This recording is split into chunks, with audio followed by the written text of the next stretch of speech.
Bonjour à tous.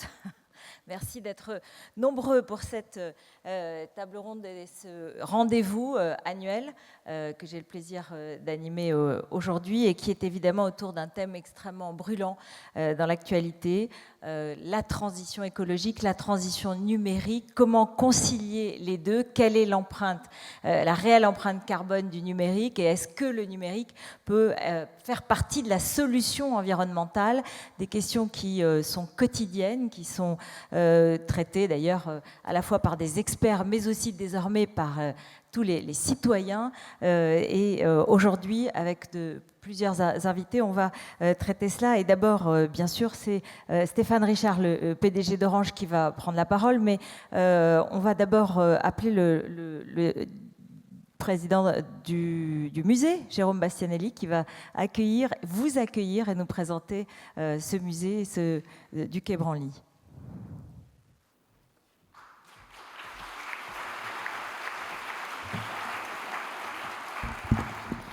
Merci beaucoup. Monsieur le Président, Directeur Général, Mesdames et Messieurs les ministres, Mesdames et Messieurs, c'est un plaisir pour moi de vous accueillir aujourd'hui. Je ne suis pas président du musée, je suis directeur général, donc je le fais avec plaisir au nom de Stéphane Martin, notre président qui regrette de ne pas pouvoir être présent lui-même ce matin, mais il vous prie aussi d'accepter son message de bienvenue. Je vais être très bref parce que vous avez un agenda assez chargé. Vous dire que, évidemment, même si on n'a pas le niveau d'expertise que vous avez dans les domaines qui vont être traités, le musée du Quai Branly ne peut pas y être étranger, tant en ce qui concerne les problématiques de développement durable.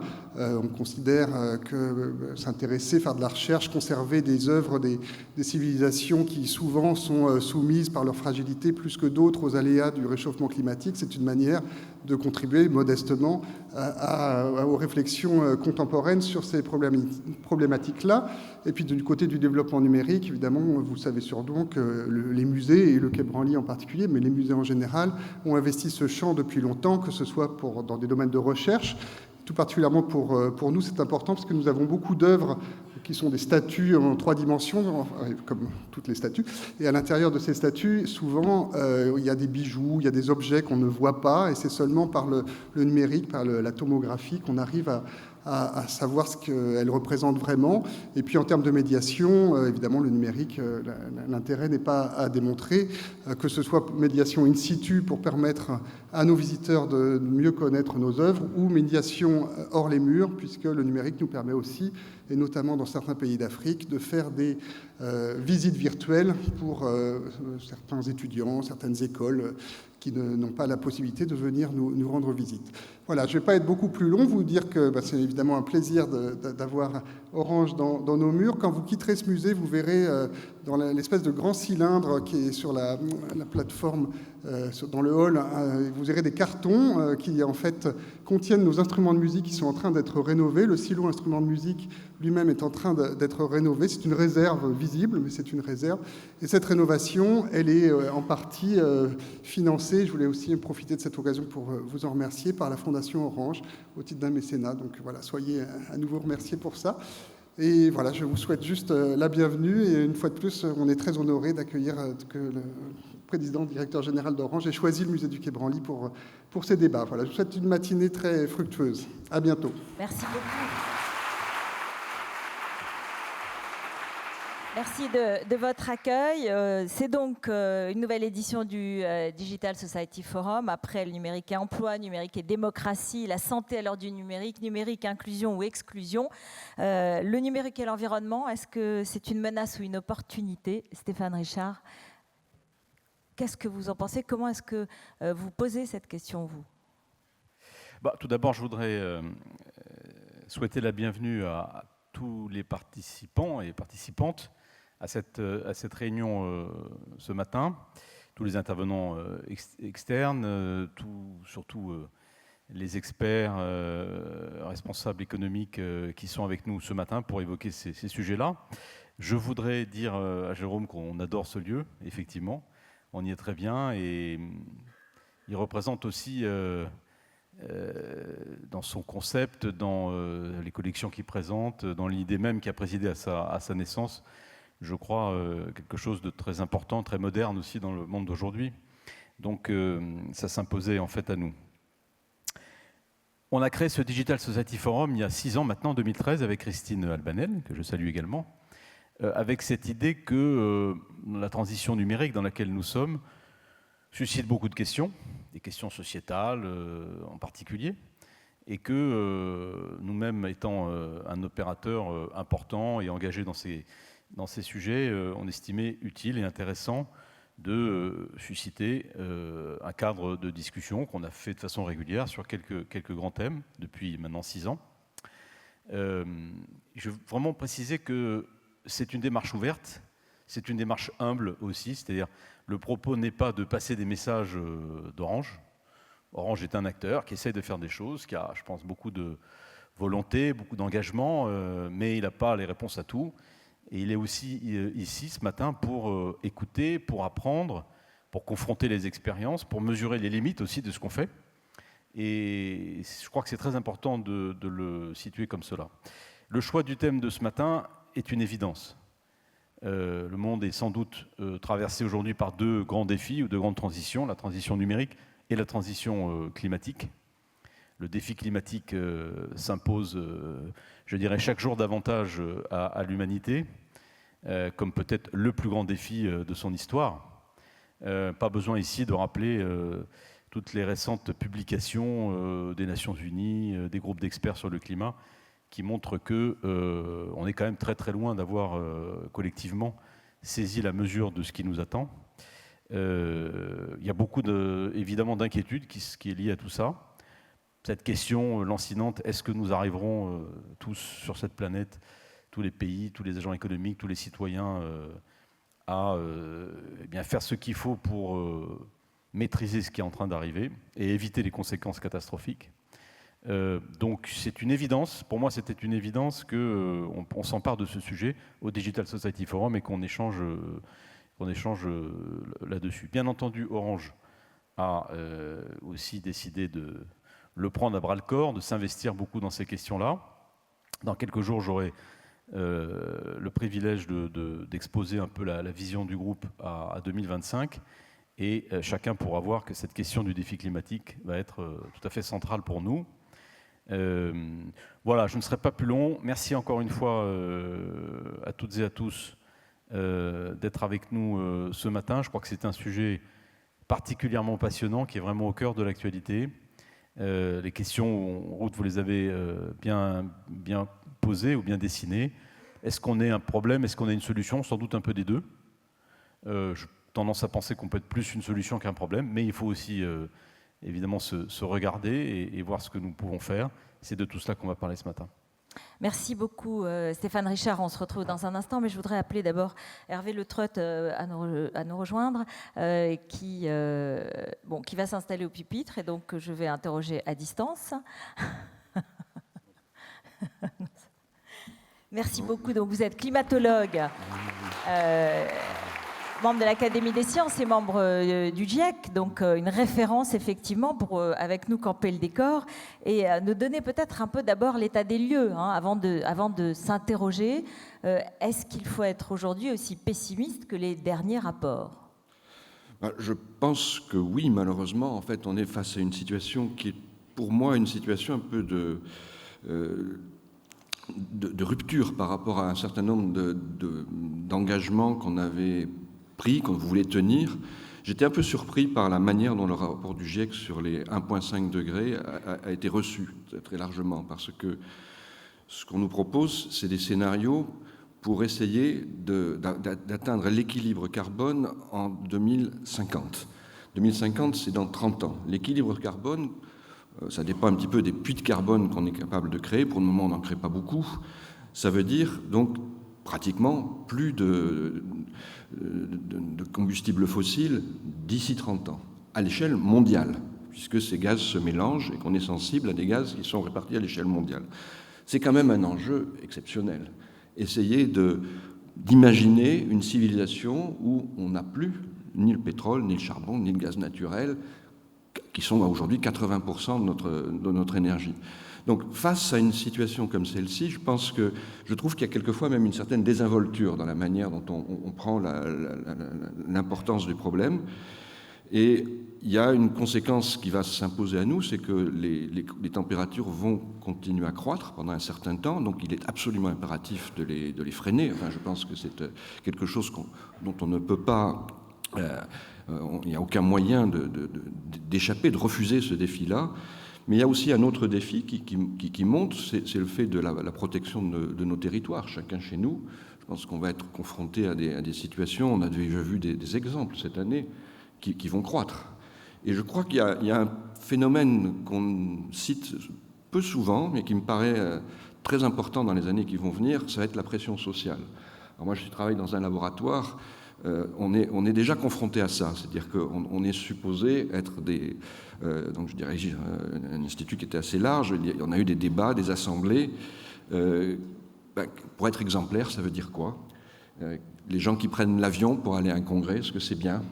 Comment est-ce qu'on doit se comporter par rapport à ces enjeux-là? Toutes ces questions vont, à mon avis, être déterminantes dans le champ social dans les années qui viennent. Je crois que la pression qui sera mise sur tous les entreprises, les citoyens, va être extrêmement forte et qu'on ne s'en rend pas bien compte parce qu'on a effectivement aujourd'hui dépassé des situations qu'on espérait ne pas dépasser dans les faits. Un mot quand même sur les secteurs finalement dont l'empreinte carbone est la plus forte. Est-ce qu'il y a des secteurs sur lesquels il faut faire beaucoup plus d'efforts que d'autres? Alors, je dirais qu'il faut faire des efforts sur tous, mais c'est vrai qu'on a aujourd'hui des secteurs qui sont des secteurs clés. Il y a tout ce qui est lié au transport, il y a tout ce qui est lié à l'habitat. L'agriculture est aussi un domaine important. Puis derrière, il y a tout ce qui est lié à l'industrie, à la fabrication d'objets et à l'usage de l'énergie. Alors en France, on utilise moins cette facette de production d'énergie et se fait de manière différente dans beaucoup d'autres pays à cause du nucléaire, grâce au nucléaire. Donc on a effectivement des secteurs lourds, c'est d'ailleurs des secteurs qui sont des secteurs qui nous concernent à titre personnel, parce qu'on retrouve, si on parle de ce qui se passe sur nos territoires, à l'échelle des gens, c'est aussi des secteurs qui sont des secteurs qui vont impacter très fortement et très directement la vie des gens.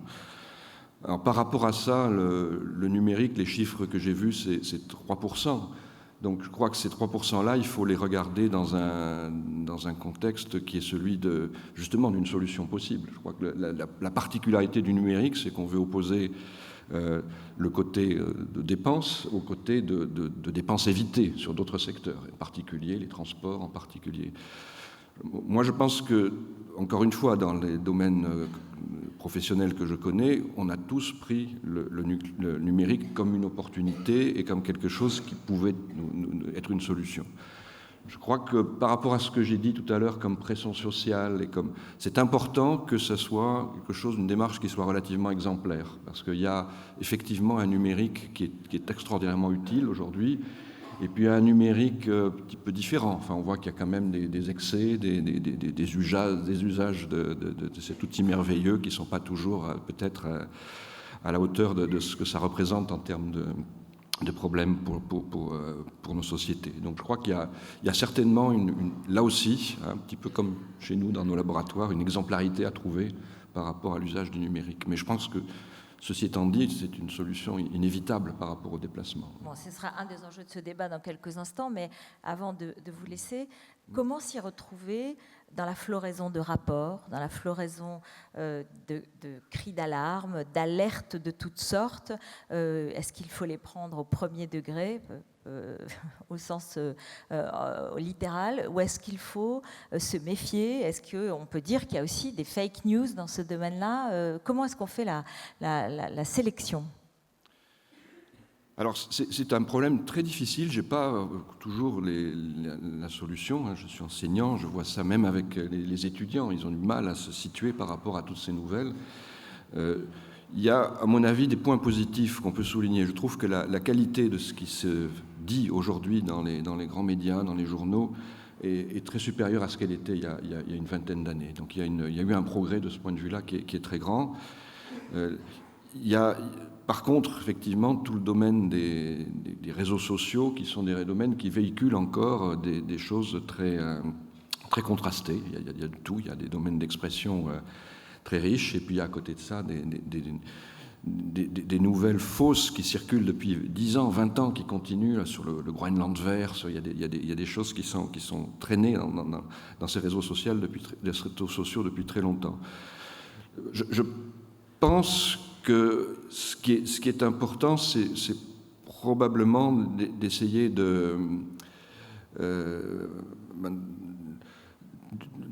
d'avoir une utilisation de cela qui soit la... J'ai perdu un petit peu le fil d'une idée que j'avais, mais je crois qu'on doit aujourd'hui essayer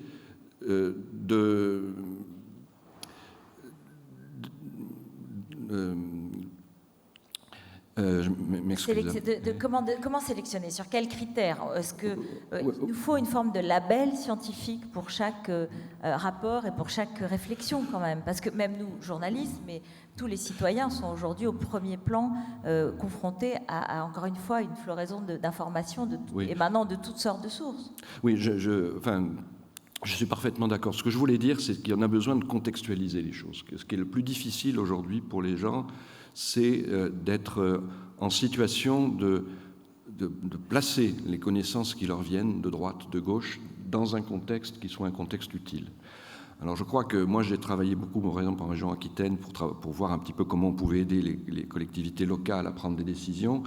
Très souvent, la difficulté d'utilisation des informations, elle est dans la manière de les placer les unes par rapport aux autres. On a aujourd'hui une espèce de marqueterie d'informations qui viennent d'un côté, de l'autre. Et ce qui est très très difficile aujourd'hui, c'est d'arriver à remettre tout ça dans un contexte, qui aide la décision. Je pense qu'on ne fait pas les grandes additions. On privilégie telle ou telle solution. On ne sait pas quels sont les inconvénients qu'elle amène. On ne sait pas faire. Donc tout ce domaine-là crée une difficulté vis-à-vis des gens. Et l'autre difficulté, c'est de ne pas offrir de débouchés. Je vois très largement dans l'information que l'on donne, on a des gens qui la reçoivent comme un petit coup à l'estomac, hein, qui ne savent pas quoi en faire, comment agir. C'est anxiogène. Et c'est très anxiogène, beaucoup plus que je pensais. J'ai eu beaucoup de témoignages de ce côté anxiogène de l'information. On est obligé, je crois, aujourd'hui de proposer des solutions qui soient crédibles et qui soient ressenties comme crédibles. Voilà. Merci beaucoup pour cette intervention et cette clarté. Et effectivement, à la fois le constat, le contexte, mais aussi les solutions. C'est vrai que je crois que vous avez un peu défini notre plan de travail pour ce débat. Je remercie donc d'abord Daniel Cohen, économiste, professeur et directeur du département d'économie de l'école de l'ENS, qui a publié plusieurs livres, évidemment. Il faut dire que tout change, ou bien aux origines du populisme. Je remercie Anna Créti, qui est directrice de la chaire économie du climat à l'Université de Paris-Dauphine. Mathilde Himer, membre du comité de gouvernance de la Convention citoyenne pour le climat et présidente de Démocratie ouverte.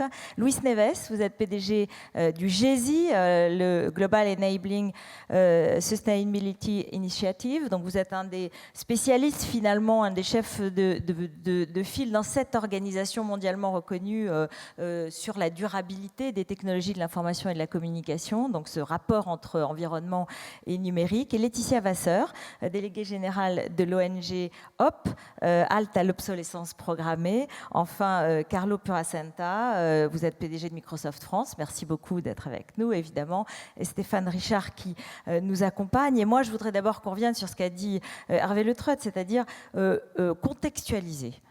Daniel Cohen, on va contextualiser cette transition numérique. Où est-ce qu'on en est? Et ensuite, on reviendra avec vous sur l'environnement pour savoir à peu près où on en est et de quoi est-ce qu'on parle avant de continuer sur l'empreinte carbone du numérique, sur ce qui se passe, sur peut-être les fausses informations qui circulent et les vraies. Et qu'est-ce qui ne va pas?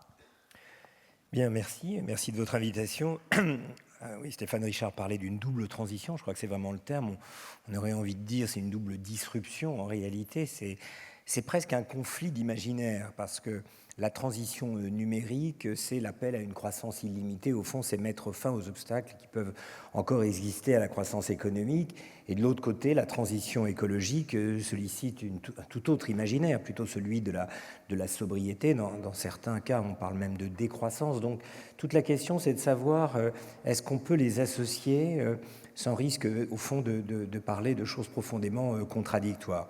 Je pense que oui, en tout cas, sinon on ne serait pas tous là à essayer d'y réfléchir, à condition de prendre le temps de comprendre que la transition numérique elle-même a vécu ou est en train de vivre 2 périodes et que c'est la deuxième qui est peut-être source d'espoir. La première période de la transition numérique, c'est celle qu'on associe à Internet. C'est ce qui va permettre, au fond, une réorganisation mondiale de la production, on dit parfois des chaînes de valeur, et profondément, c'est un instrument de communication et d'information qui va permettre l'explosion du commerce international. En fait, dans un premier temps, c'est l'explosion de la sous-traitance, mais pour aller au cœur du sujet, c'est ce qui va accompagner le fait que le commerce mondial, depuis 30-40 ans, va croître 2-3 fois plus vite que le rythme de croissance des économies, parce que grâce à Internet, grâce aux nouvelles technologies de l'information et de la communication, on va pouvoir sous-traiter toujours davantage les éléments de la chaîne de valeur mondiale. Cette phase-là est profondément hostile à la transition climatique, puisque, ça a été rappelé, ça consomme du transport, ça fait circuler des marchandises de manière aberrante au regard du climat. Et je crois qu'on peut dire que cette phase-là est en train de s'interrompre. Aux grandes dames d'ailleurs des instituts de prévision de l'OCDE, on voit que le commerce mondial marque le pas, croissait beaucoup plus vite avant que l'économie mondiale, au même rythme aujourd'hui et peut-être demain moins vite, parce que cet éclatement de la chaîne de valeur touche ses limites. Cette délocalisation planétaire de la production est en train de se terminer et on est plutôt dans un mouvement inverse. La deuxième phase de l'économie de la transition numérique, c'est celle dans laquelle on entre aujourd'hui. Elle est en réalité totalement différente. C'est ce qu'on appelle la révolution de l'intelligence artificielle. À quoi ça sert? Alors dans ce livre, il faut dire que les temps ont changé. J'essaye d'expliquer que c'est l'instrument d'une rationalisation, avec ce qu'il y a de bon et de mauvais, d'une économie de services qui repose beaucoup sur le face-à-face et qui trouve ses limites parce que quand il faut que je m'adresse à vous, Ruth, en réalité, ça ne peut pas être repliqué. Donc les limites intrinsèques à cet exercice qui est celui de l'économie de service, c'est Jean Fourastier qui raisonnait dans ces termes, c'est qu'elle ne peut plus croître. Fourastier disait, le grand espoir du XXe siècle, c'est une économie où on va se parler, je serai médecin, je serai psychanalyste, je serai aide-soignant. Au fond, on sera dans le face-à-face, l'économie sera réhumanisée, mais elle ne pourra plus croître. L'intelligence artificielle, c'est la manière de trouver d'autres frontières à cette économie qui stagne. Mais elle est d'une toute autre nature que celle dont je viens de parler. C'est du face-à-face, c'est de la proximité. Au fond, c'est donner les moyens de rationalisation d'une économie qui peut se réancrer dans les murs, alors que l'autre, elle est hors les murs.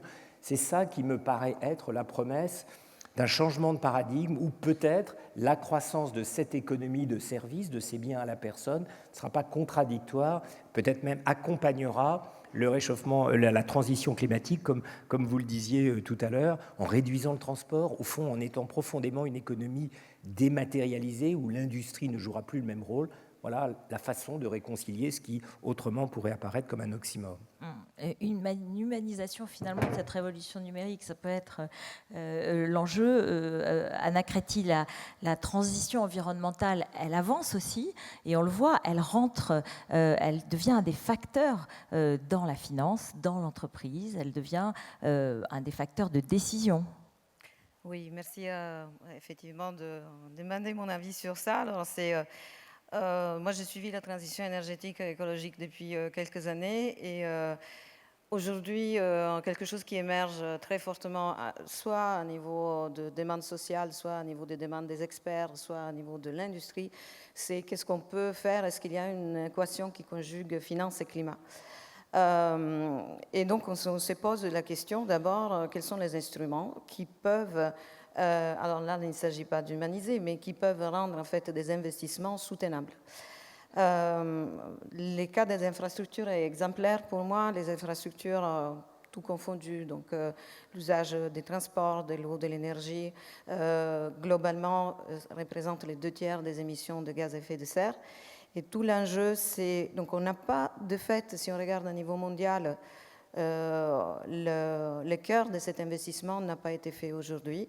Il a été fait plutôt après les guerres mondiales et aujourd'hui on est face plutôt à un processus éventuel de désinvestissement. Donc la finance a les rôles justement d'accompagner ce désinvestissement et pour ce qui est aussi des investissements soutenables, de donner les bons incitations. Donc l'équation est difficile à résoudre, mais il y a quand même des moyens de le faire. Des exemples sont déjà, disons, possibles grâce, par exemple, à la finance digitale. La finance digitale permet de résoudre donc, cette équation en s'appuyant sur quelque chose que M. Letraite a évoqué, des enjeux de substitution. Donc, je reviens à la question des infrastructures. Donc, un enjeu de la finance digitale, c'est par exemple en Afrique, qui est un pays qui a besoin d'infrastructures, de relayer en fait l'accès à l'énergie via des moyens de crédit digital. Ceci permet à la fois de donc, résoudre les problèmes d'accès à des services essentiels sans avoir à passer par les investissements dans les fossiles. Mais on n'a pas toujours l'œil en fait sur ces mondes parce qu'on est plutôt centré sur nos usages, la possibilité de se défaire des objets, de changer nos comportements, mais il y a encore des besoins. Donc sur ce deuxième volet, sur qu'est-ce qu'on fait effectivement dans les mondes plutôt développés, il y a une très forte demande pour des portefeuilles soutenables. Alors qu'est-ce que c'est un portefeuille soutenable? C'est quelque chose dont l'empreinte carbone est mesurée, vérifiée, tout en garantissant quand même, il s'agit d'investissement, donc une rentabilité. Probablement pas la même rentabilité qu'un portefeuille non soutenable, donc il y a un enjeu très important là de redéfinir qu'est-ce que c'est la rentabilité eu égard donc, du concept de soutenabilité. Et il y a là-dedans un enjeu qui est fortement économique, c'est-à-dire la mesure. Alors, la mesure de tout ce qui est l'empreinte carbone. Et là aussi, on a une deuxième entrée possible du digital. Il existe déjà des portefeuilles qui sont monitorés grâce à la finance digitale qui, en temps réel, permet de mesurer l'empreinte carbone, l'émission de gaz à effet de serre de certains actifs qui sont impliqués dans les portefeuilles. Et il s'agit donc d'investissements très importants, par de billions d'euros dans ces premières initiatives.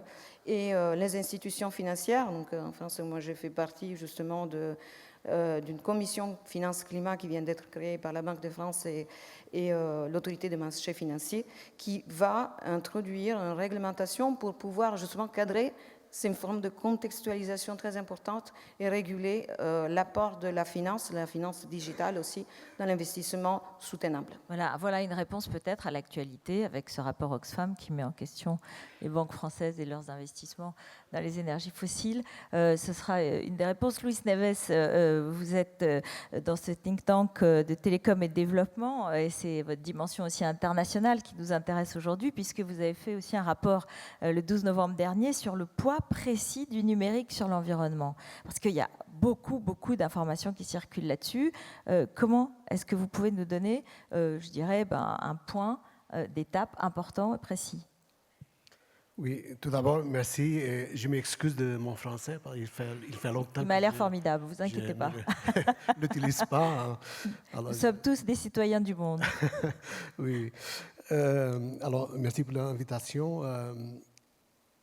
Alors, GESI, c'est une association de l'industrie digitale, mais c'est aussi une plateforme, ce qu'on dit en anglais, multi-stakeholder. Nous avons chez nous d'autres organisations comme la Chambre internationale du commerce, le World Business Council, l'UIT, le UNFCCC. Alors, nous travaillons avec d'autres. Alors, ce que nous faisons, ce n'est pas pour l'industrie. Nous essayons de comprendre les choses et le sujet digital et environnement, c'est un sujet qui nous occupe depuis 2008. Il fait 11 ans que nous travaillons là-dessus. Alors en 2008, nous avons sorti un rapport qui s'appelait Smart 2020. Et le rapport qui a été mené par McKinsey, nous avons posé 3 questions à McKinsey. Qu'est-ce que c'est notre empreinte?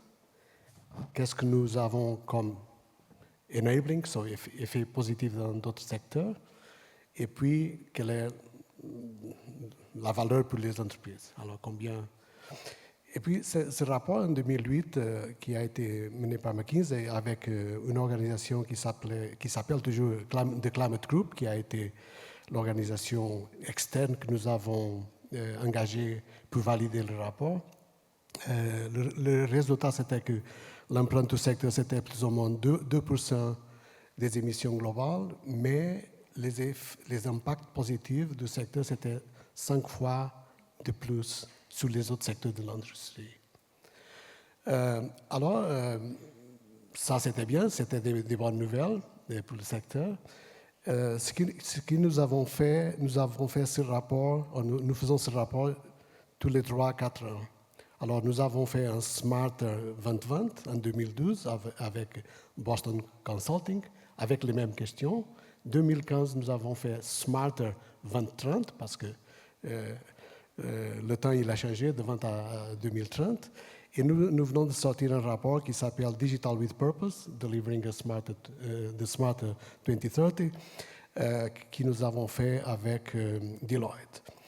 Alors, le Smarter 2020, le rapport entre le footprint du secteur et les effets positifs, c'était déjà 1 vers 7, et le Smarter 2030, c'était 1 vers 10.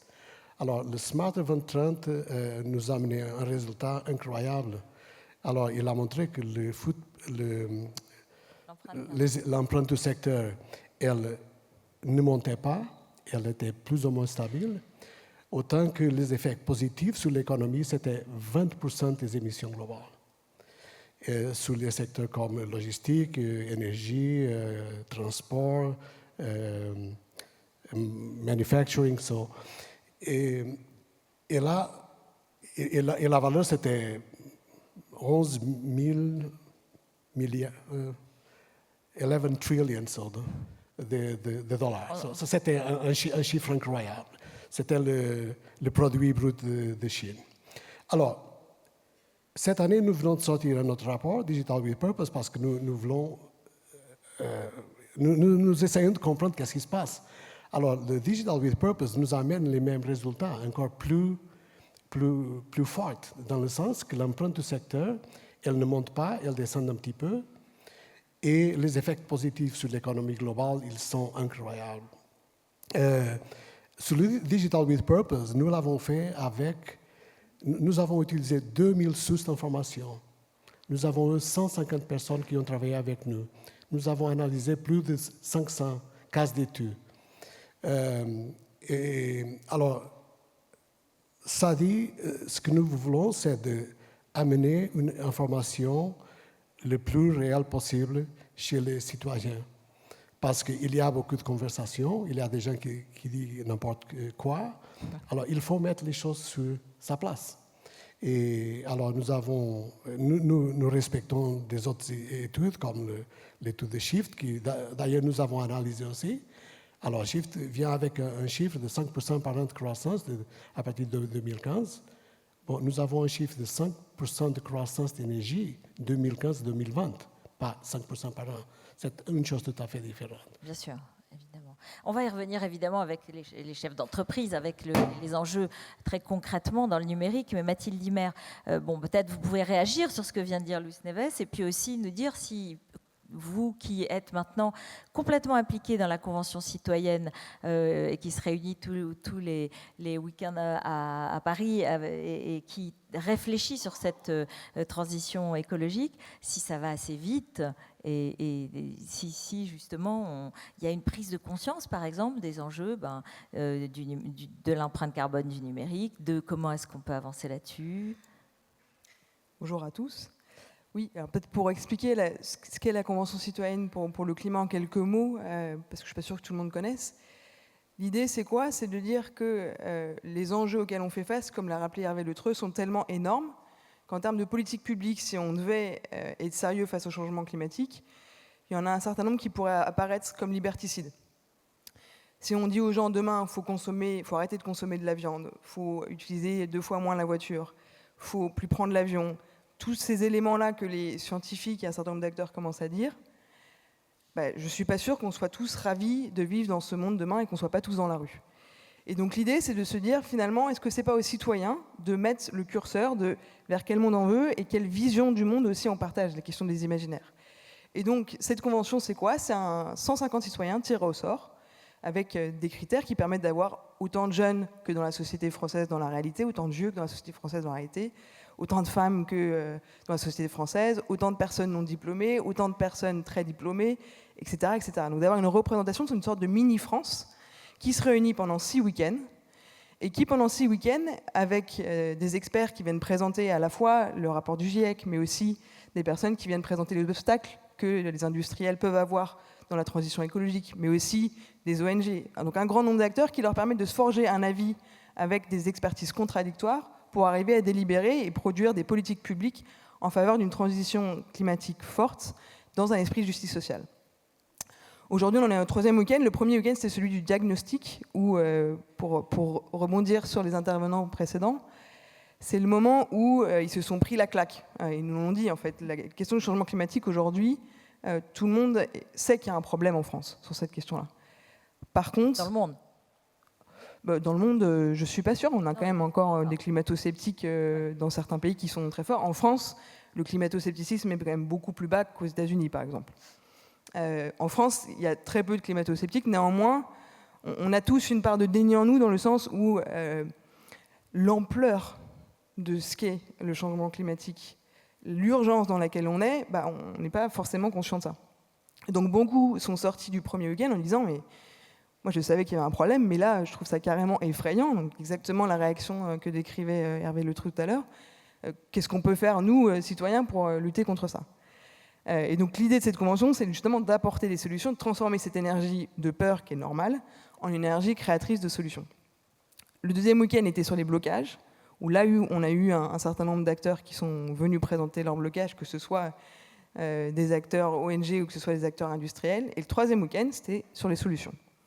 Et c'est là où on en vient à la question du numérique, où on voit apparaître un certain nombre de mesures qui sont proposées par les 150 citoyens tirés au sort, qui vont sur le numérique dans les deux sens. C'est-à-dire que les citoyens, dès le premier week-end, ont compris que finalement, la question des émissions de gaz à effet de serre, on les comptait assez mal aujourd'hui dans le monde. Aujourd'hui, la manière dont on compte dans les négociations internationales les émissions de gaz à effet de serre, c'est uniquement par pays ce qu'on produit. Donc, qu'est-ce que les sociétés qui sont en France et ce que nous consommons en France émettent comme émissions de gaz à effet de serre? On ne compte pas là-dedans toutes les émissions des produits qu'on importe, par exemple, de Chine et qu'on consomme aujourd'hui en France. Autrement dit, les émissions délocalisées. Donc c'est toute cette notion d'empreinte carbone qu'ils ont compris dès le début et qui est très forte sur la question du numérique, parce que, comme vous le disiez au début, évidemment, quand on permet, via Internet, de consommer des produits qui viennent de l'autre bout du monde hyper facilement, on ne se rend pas compte qu'ils ne viennent pas d'à côté de chez nous et qu'on a une empreinte carbone très forte. Donc les premières pistes de solutions qui vont dans le sens d'une transition numérique utile à la transition écologique, je vais en donner quelques-unes. Il y a une première qui est la question du télétravail. Comment est-ce qu'on évite un certain nombre de déplacements, qui est le secteur numéro 1 aujourd'hui en France en termes d'émissions de gaz à effet de serre. Ça, c'est un sujet qui est fortement porté. Il y a la question, et qui est symbolique aussi sur la question de la vision du monde et de l'imaginaire dans lequel on veut se projeter, sur la publicité, où il y a une envie de réglementer davantage la publicité, et notamment de réguler la publicité sur les produits les plus polluants. Et aussi de réguler la publicité sur, quand on voit des écrans numériques dans le métro, par exemple, dans lesquels il y a la publicité, on peut se demander, est-ce qu'aujourd'hui, vraiment au XXIe siècle, c'est ça, une transition écologique qui a du sens? Un troisième exemple, et qui peut avoir un impact sur les acteurs du numérique, c'est d'avoir une taxe kilométrique, entre guillemets, de taxer un produit en fonction de la distance qu'il a parcourue.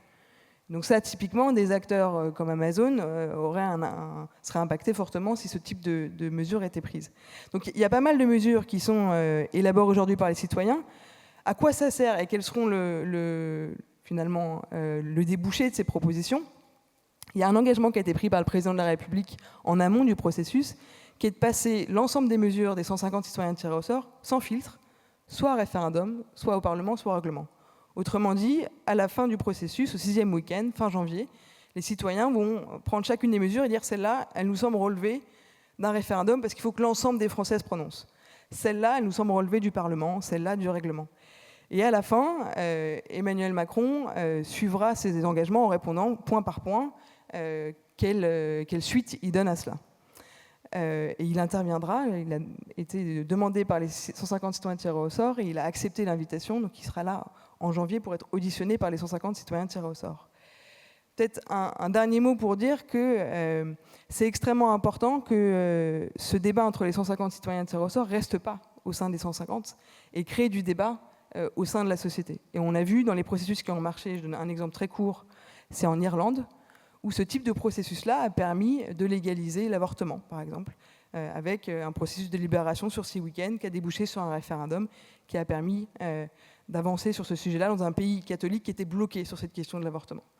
Donc on peut croire en ce processus et je crois qu'il y a un enjeu d'imaginaire très fort, donc ravi d'être là aujourd'hui. Merci beaucoup pour ces précisions, ces explications. Et c'est vrai que c'est très détaillé, c'est très rassérénant finalement, c'est très encourageant par rapport à ce que disait Hervé Le Treut sur le caractère anxiogène. Voilà, si on prend en charge ce problème nous-mêmes, on peut aussi en trouver les solutions. C'est une des façons dont Laetitia Vasseur, avec l'ONG HOP, Halte à l'obsolescence programmée, travaille dans le fond. Hein. Vous travaillez pour communiquer sur l'obsolescence programmée, vous donnez des conseils, vous travaillez là-dessus en permanence. Oui, tout à fait. Merci. L'association HOP existe depuis 2015 et vise vraiment à allonger la durée de vie des produits par tous les moyens, parce qu'on pense que c'est vraiment une question à la fois écologique très importante, majeure, et aussi une question citoyenne. S'il y a un sujet sur lequel les citoyens sont d'accord et sont motivés, c'est bien sur l'obsolescence programmée, parce qu'ils y voient aussi un intérêt très, très propre.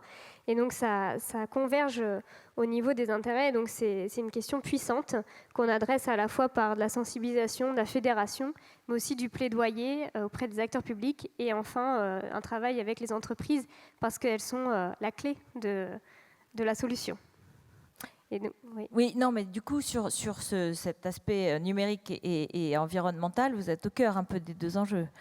Oui, exactement. Pour nous, finalement, cette question du numérique, elle est très prégnante aussi dans nos travaux, et de deux manières, en fait, parce que la question de la durée de vie des produits, elle dépend à la fois de caractéristiques techniques, si un produit est conçu pour être réparable, par exemple, un ordinateur, est-ce qu'on va pouvoir le réparer, un téléphone portable, etc.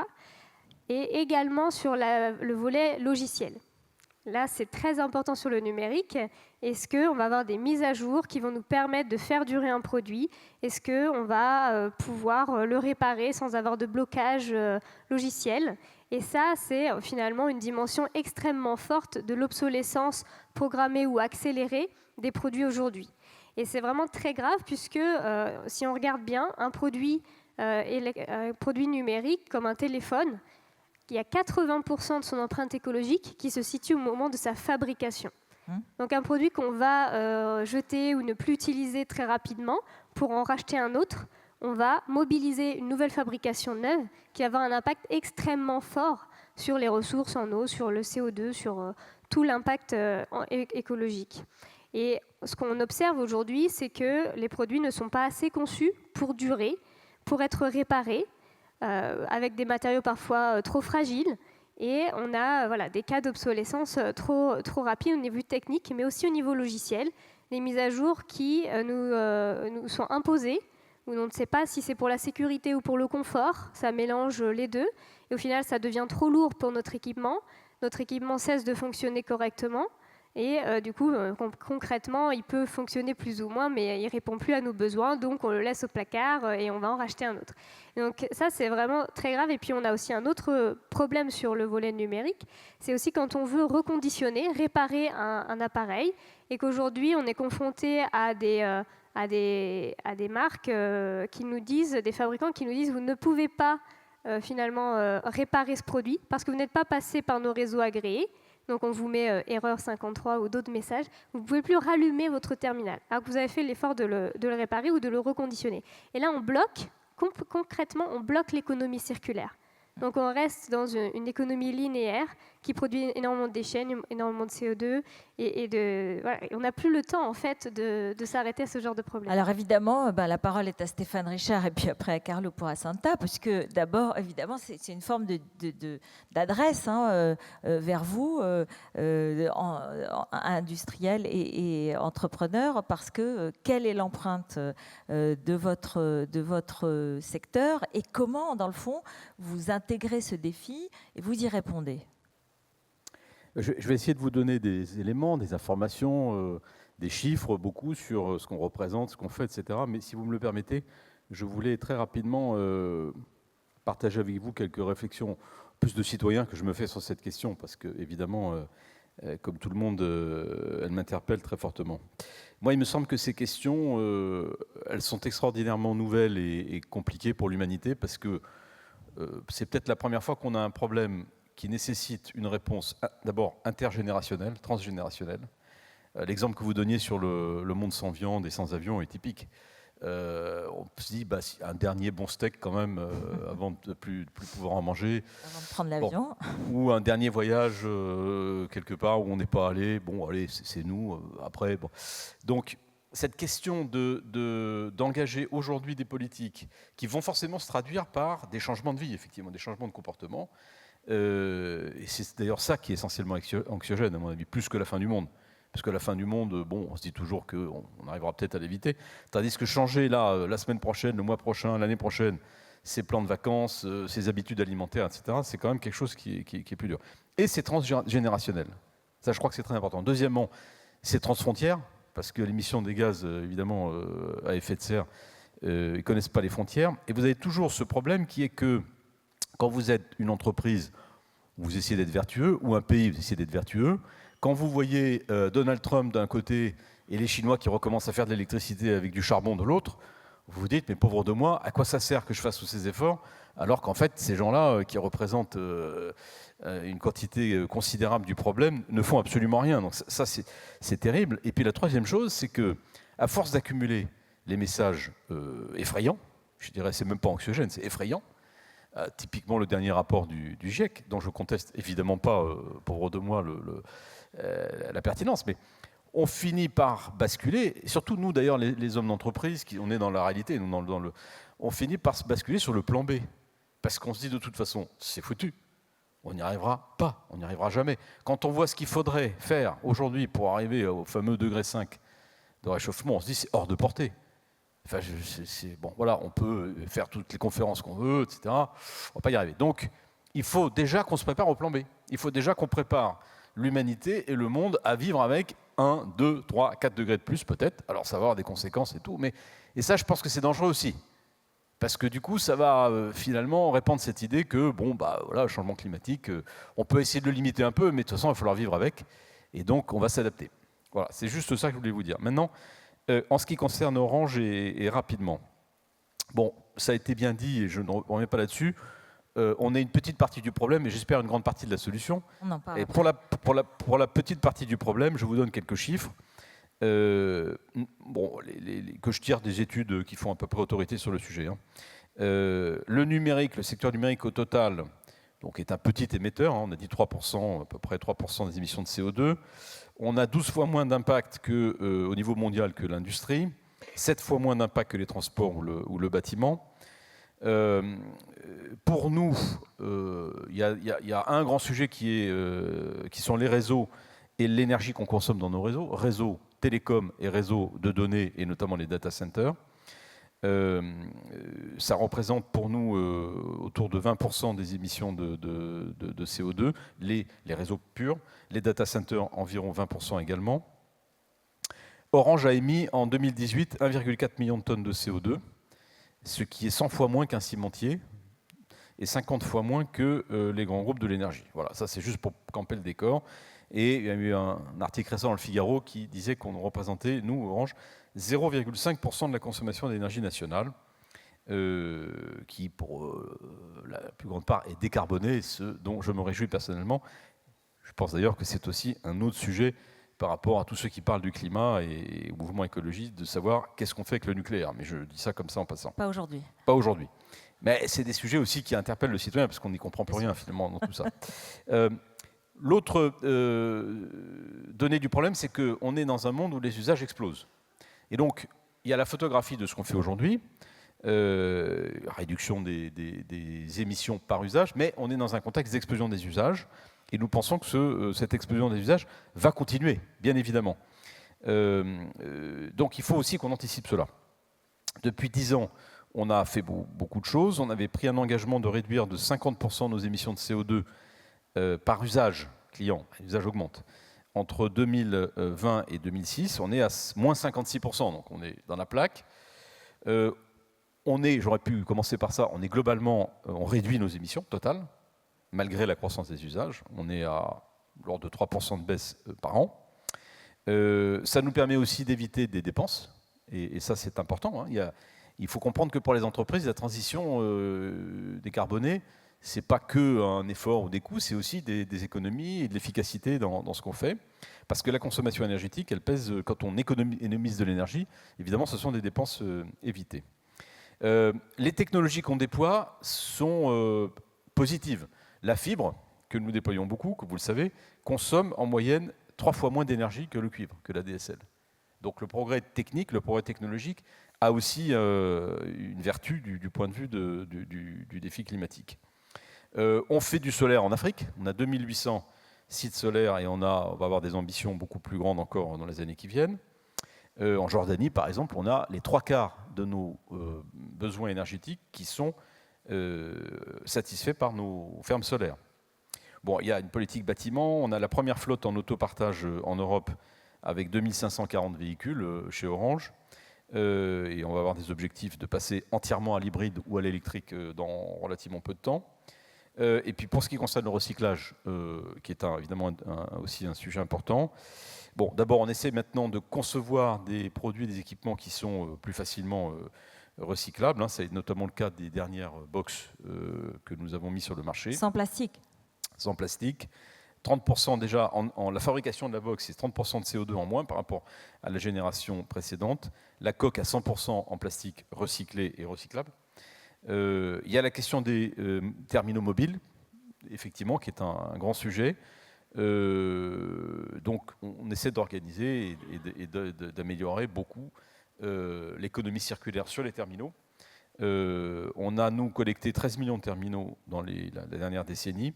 Il faut bien évidemment qu'on fasse beaucoup plus et beaucoup mieux que cela, aussi bien du côté des citoyens que du côté des entreprises.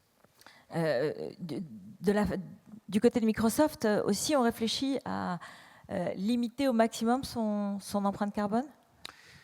Alors, bonjour à toutes et à tous et merci déjà pour l'invitation. C'est un sujet passionnant et je voudrais aussi, Ruth, si vous me permettez, commencer avec une réflexion parce qu'on ne l'a pas cité encore ce matin, peut-être c'est connu, mais je vais le redire. Nous sommes dans un paradoxe qui est le suivant. Il y a une théorie scientifique qui parle dans la prise de décision.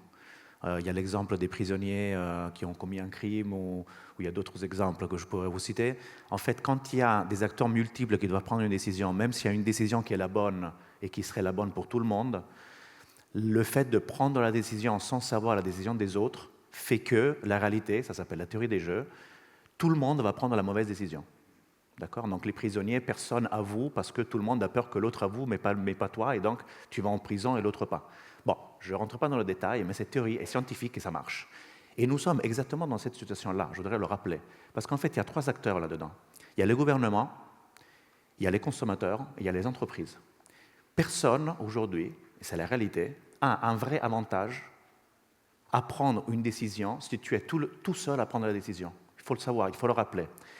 Pourquoi ? Parce qu'en fait, c'est globalement l'impact, c'est les milliards de personnes qui opèrent, les millions d'entreprises qui opèrent et les centaines de gouvernements qui prennent des décisions. S'il y a un seul État qui prend une décision de dire moi je vais imposer en fait une empreinte carbone différente pour les entreprises et mes citoyens, cette économie-là en fait va perdre du PIB parce qu'en fait tu n'es plus compétitif. Il faut se rappeler de ça. Donc nous sommes dans un monde qui est paradoxal. On pourrait étendre si besoin, je ne pense pas qu'on ait le temps, mais pour les curieux, théorie des jeux, et on est en plein dedans. D'ailleurs, même nous, en tant que consommateurs, on en a parlé, est-ce que nous sommes prêts nous-mêmes à changer nos habitudes, à payer peut-être plus cher pour avoir un produit ou un service plus responsable d'un point de vue social ou pour l'environnement ? Ce n'est pas le cas de la majorité, donc nous-mêmes sommes responsables. Alors, pour l'entreprise, nous, le parti pris que nous avons pris en tant qu'entreprise, c'est que nous sommes une entreprise un peu connue, qui opère à un niveau mondial. Donc, on s'est dit, déjà, la première chose, c'est montrer un sens de responsabilité. Si nous ne le faisons pas, nous ne sommes pas en train d'être exemplaires, et donc nous allons pas du tout... Enfin, on participe à cette négativité de la théorie des jeux. Donc, depuis 2012, déjà, on a fait un premier effort qui n'est pas du tout satisfaisant, mais c'est le premier effort. On a fait le calcul de notre empreinte carbone et on a décidé d'être neutre d'un point de vue de l'empreinte carbone en achetant des contrats externes et en faisant un impôt interne sur tous les business groups et sur tous les pays. Donc, dans ma PNL et dans la PNL de chaque business group de Microsoft, il y a un impôt. Donc, je fais moins de profit parce que je paye un impôt interne. Ce n'est pas suffisant, ça c'est pour faire un peu de cleaning de conscience. C'est ça, greenwashing. Mais c'était quand même, on était quand même la première entreprise à le faire. Donc ça aide quand même à prendre conscience du problème. Et je peux vous dire qu'il y en a beaucoup qui ne le font pas encore. Deuxième chose, on s'est dit il faut qu'on soit irréprochable sur tout ce qu'on peut faire pour notre empreinte carbone déjà à nous. Donc nous on a plusieurs actions, j'en citerai 3 qui sont les majeures. La première, c'est nous opérons aujourd'hui dans 54 zones du monde. À chaque fois, il y a 3 ou 4 data centers, donc vous faites le calcul. On est un de ceux qui produisent ce qu'on disait tout à l'heure, l'impact de l'IT sur les émissions. Donc on a dit il faut qu'on aille très rapidement sur une énergie complètement renouvelable. C'est beaucoup d'efforts. Donc nous avons cette année atteint déjà le 60%. Nous avons pris un engagement d'être à 75% d'énergie renouvelable en 2023.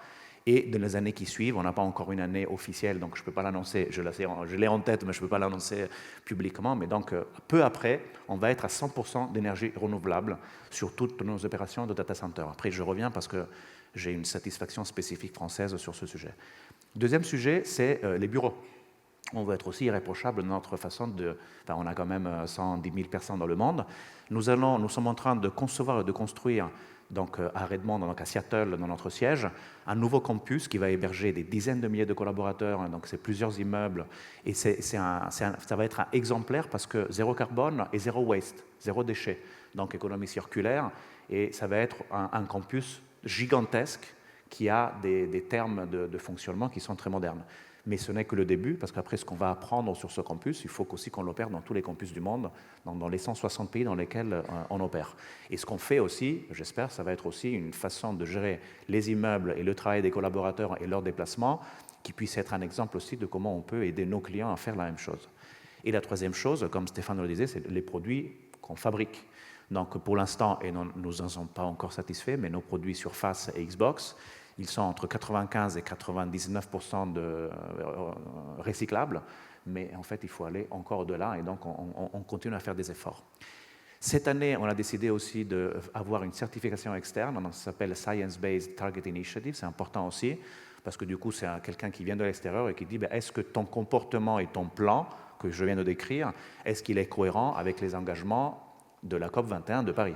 Et donc, j'ai le plaisir de dire que nous sommes cohérents. Donc, ce 1,5, c'est faisable avec des efforts, mais c'est faisable. C'est là qu'on veut être exemplaire. Dernier point que je voudrais citer, c'est, donc je reviens sur l'impact des data centers et sur la partie énergie renouvelable.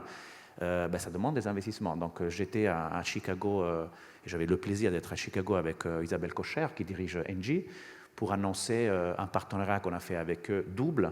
Donc, d'abord, on leur a acheté on a fait ce qu'on appelle un Power Procurement Agreement pour notre data center de Texas, qui va être un énorme data center aux États-Unis. Et c'est avec Engie qu'on va fournir complètement l'énergie verte pour ce data center. Ça va être une usine éolienne et une usine solaire, donc 2 usines, donc c'est du mixte. Et tout ça ce contrat permet à Engie d'investir, donc pas loin de ce data center, dans des usines gigantesques d'énergie renouvelable. Et donc, c'est un très gros contrat et c'est un exemple de comment on peut faire un partenariat important. Et en même temps, Engie utilise notre technologie pour gérer l'ensemble de leur parc mondial d'énergie renouvelable pour justement l'optimisation de l'énergie des data centers. Donc voilà des solutions et voilà la participation du numérique à des solutions pour l'environnement. On a un peu entamé notre deuxième partie, donc merci de ces détails, de ces précisions. Je voudrais qu'on retourne vers la salle tout de suite pour retrouver 2 grands témoins. Le premier, c'est Éric Vidalin, qui est écrivain et qui a tout simplement écrit un livre que je vous recommande pour une écologie numérique. Peut-être une réflexion, Éric Vidalin, sur ce que vous venez d'entendre. Bonjour. Pouvez-vous lever? Bonjour. Alors, pour essayer de répondre à la question, moi j'aurais tendance à dire qu'aujourd'hui le numérique, il fait quand même plutôt partie du problème que de la solution. Je pense que plusieurs des intervenants ce matin l'ont évoqué déjà. Et donc on est plutôt face à une promesse pour l'avenir. Donc la question, je pense, pour la deuxième partie de la table ronde, c'est vraiment comment cette promesse, on la tient, notamment par rapport à la radicalité des changements qui sont à opérer, comme nous le rappelait Hervé Le Trott. Neutralité carbone en 2050, et le point de passage, c'est divisé par 2 en 2030, les émissions de gaz à effet de serre. Donc il ne s'agit pas uniquement d'optimiser le système, ce que le numérique a bien fait jusque-là, à mon sens. Il s'agit de le transformer radicalement. Transformer nos manières de se déplacer, nos manières de se chauffer, de produire, de consommer. Et donc ça, c'est vraiment l'enjeu, je pense. Et on l'a plutôt pris, quand on se retourne un peu, par le mauvais bout, à mon sens. C'est-à-dire qu'on a dit, on va déjà optimiser plein de choses, ça va être très bien. Mais optimiser un système qui est globalement inefficace et qui est un système de gabegie énergétique et en termes de ressources, mais on voit que ça produit des choses qui, en termes macro, ne sont pas si efficaces que ça. Donc ça me semble vraiment un sujet à venir. Et pour aller sur ces pistes de transformation, je pense qu'il faut travailler à la mise en perspective, la mise en visibilité des impacts du numérique. Un des constats que je dresse dans mon ouvrage, c'est le fait que le numérique, comme l'énergie, en fait, je fais pas mal d'analogies entre les deux secteurs, concourt à invisibiliser l'ensemble des impacts environnementaux. Et du coup, c'est pour ça que pour le citoyen, c'est compliqué de se saisir de ces questions-là. Il y a des choses qui sont faites. Il y a une application faite par le Shift et Orange, notamment, qui permet sur son mobile de voir à quoi correspondent les usages que l'on a. Donc la mise en visibilité des impacts environnementaux me semble une question cruciale dans le domaine de l'énergie et dans le domaine du numérique. Et je pense que dans cette mise en visibilité, et je terminerai par là, il faut penser au-delà du climat et du CO2, qui est évidemment l'enjeu écologique crucial aujourd'hui, mais qui a tendance à nous faire croire aussi que tout est substituable. Je m'explique, quand on parle d'équivalent de gaz à effet de serre, on a vite tendance à dire, du coup, il suffit de planter des arbres, ici ou à l'autre bout du monde. En fait, ça, c'est un peu une manière un peu lissée et un peu erronée de troquer les différents problèmes, parce qu'on a beaucoup parlé de la question énergétique du numérique et un peu moins de la question des ressources. Les ressources en amont, qui sont des ressources non renouvelables, abiotiques, et la question des déchets. Aujourd'hui, très peu des équipements sont collectés. En France, c'est mieux que la moyenne mondiale, mais c'est encore pas suffisant, et encore moins sont recyclés. Et donc, dans cette mise en visibilité des impacts du numérique, il y a un enjeu crucial, au-delà du CO2 et des questions de gaz à effet de serre, de mettre en évidence la consommation de ressources et la production de déchets, notamment déchets non recyclables aujourd'hui. Merci beaucoup. Merci pour ces questions. Évidemment, elles sont présentes et on va y répondre et je vais y revenir. Mais je voudrais aussi donner la parole à Angel Prieto, qui représente les étudiants d'une association pour le réveil écologique, où est-il ? Et qui finalement enjoint un peu aux étudiants de regarder quelle est l'empreinte écologique de chaque entreprise et vous avez créé une application pour vérifier un peu quelle était l'empreinte carbone de chaque entreprise ? Non, on n'a pas créé ça réellement. Donc déjà, vous avez envoyé des questionnaires en tout cas aux entreprises. Voilà, c'est ça. Donc je peux en parler rapidement. Donc je commence par me présenter, Angel Prieto, donc je suis membre du collectif pour un réveil écologique et je suis à l'école polytechnique. Donc pour remettre en contexte, le manifeste étudiant pour un réveil écologique, c'est un texte qui a été publié l'année dernière. Il a été signé par plus de 30 000 signataires et le message clé est que les étudiants s'engagent à ne pas aller travailler pour des entreprises qui ne mettraient pas l'environnement au cœur de leur stratégie. Donc suite à cet appel, nous avons eu la chance de rencontrer des experts, mais aussi des personnes en entreprise, notamment des dirigeants d'entreprises du CAC 40. Et nous avons pu produire un certain nombre d'outils concrets pour permettre aux étudiants de choisir leur employeur en fonction de critères environnementaux. Et donc c'est peut-être de ces questions-là dont vous parlez. Nous avons posé des questions aux entreprises très précises et nous avons publié leurs réponses sur notre plateforme avec un guide anti-greenwashing aussi pour se prémunir contre ça. peut-être si je peux donner quelques réactions vis-à-vis de ce qu'on a entendu. Donc déjà, je remercie tous les intervenants. C'est très intéressant comme débat et c'est très pertinent. C'est en plein cœur de l'actualité. Donc une première réflexion que je me suis faite concerne le projet de société qu'on a généralement. Donc il y a une vraie question à se poser, c'est est-ce que tout ce qui est technologiquement possible est à réaliser? Donc clairement la réponse est non, comme vous l'avez très bien tous dit. Mais donc pour aller plus loin, il y a un vrai enjeu à mesurer les impacts du numérique, voir ce que ça coûte à la société et voir ce que ça apporte et faire des choix éclairés à partir de ces questions-là. Donc aux dirigeants qui nous écoutent, je vous enjoins à le faire et je pense que ça fait partie de vos préoccupations. Deuxième grande réflexion, ça concerne cette fois un état d'esprit et on a un petit peu parlé de sobriété numérique, mais pas tant que ça. Et je pense qu'il y a un vrai enjeu à se dire que finalement, il faut peut-être décélérer un peu cette course en avant un peu dans tous les domaines, mais donc également dans le numérique, et de faire toujours plus pour aller peut-être vers le mieux, donc peut-être moins mais mieux. Merci. Et donc voilà, faire des produits qui vont vraiment durer, changer les usages, utiliser des solutions qui sont vraiment un plus pour la société. Donc peut-être que la création de richesse économique qui a mis en évidence votre rapport est quelque chose d'intéressant, mais il y a aussi d'autres indicateurs à regarder pour s'interroger sur l'impact concret et réel de ces solutions.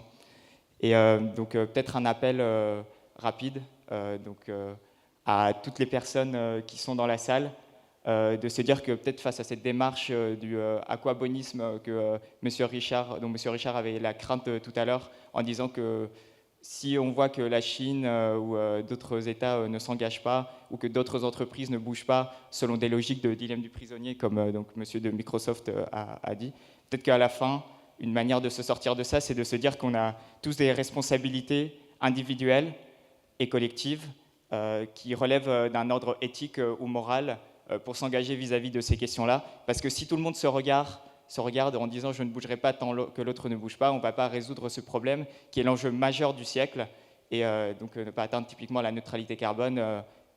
Donc à ce moment-là, les craintes de M. Lettreux seront tout à fait fondées, et nous aurons perdu la partie. Donc, Merci beaucoup. On va réagir aux réactions dans un instant. Il y a d'abord ce sondage numérique et environnement dont on va voir les principaux résultats et que je vais demander à Mathilde Limer de commenter en quelque sorte, puisqu'on va le voir dans quelques instants. Moins d'un Français sur 3 se sent bien informé. C'est un sondage BVA pour le Digital Society Forum. Et donc, il y a des chiffres qu'on va voir maintenant.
Voilà, Mathilde Himer, on voit, hein, ça a été une étude réalisée sur plusieurs pays. Alors les Français sont conscients, mais en même temps, dans leur comportement personnel, un peu moins, comment dire, résilients, un peu moins proactifs sur ces questions-là. C'est ce que vous observez ?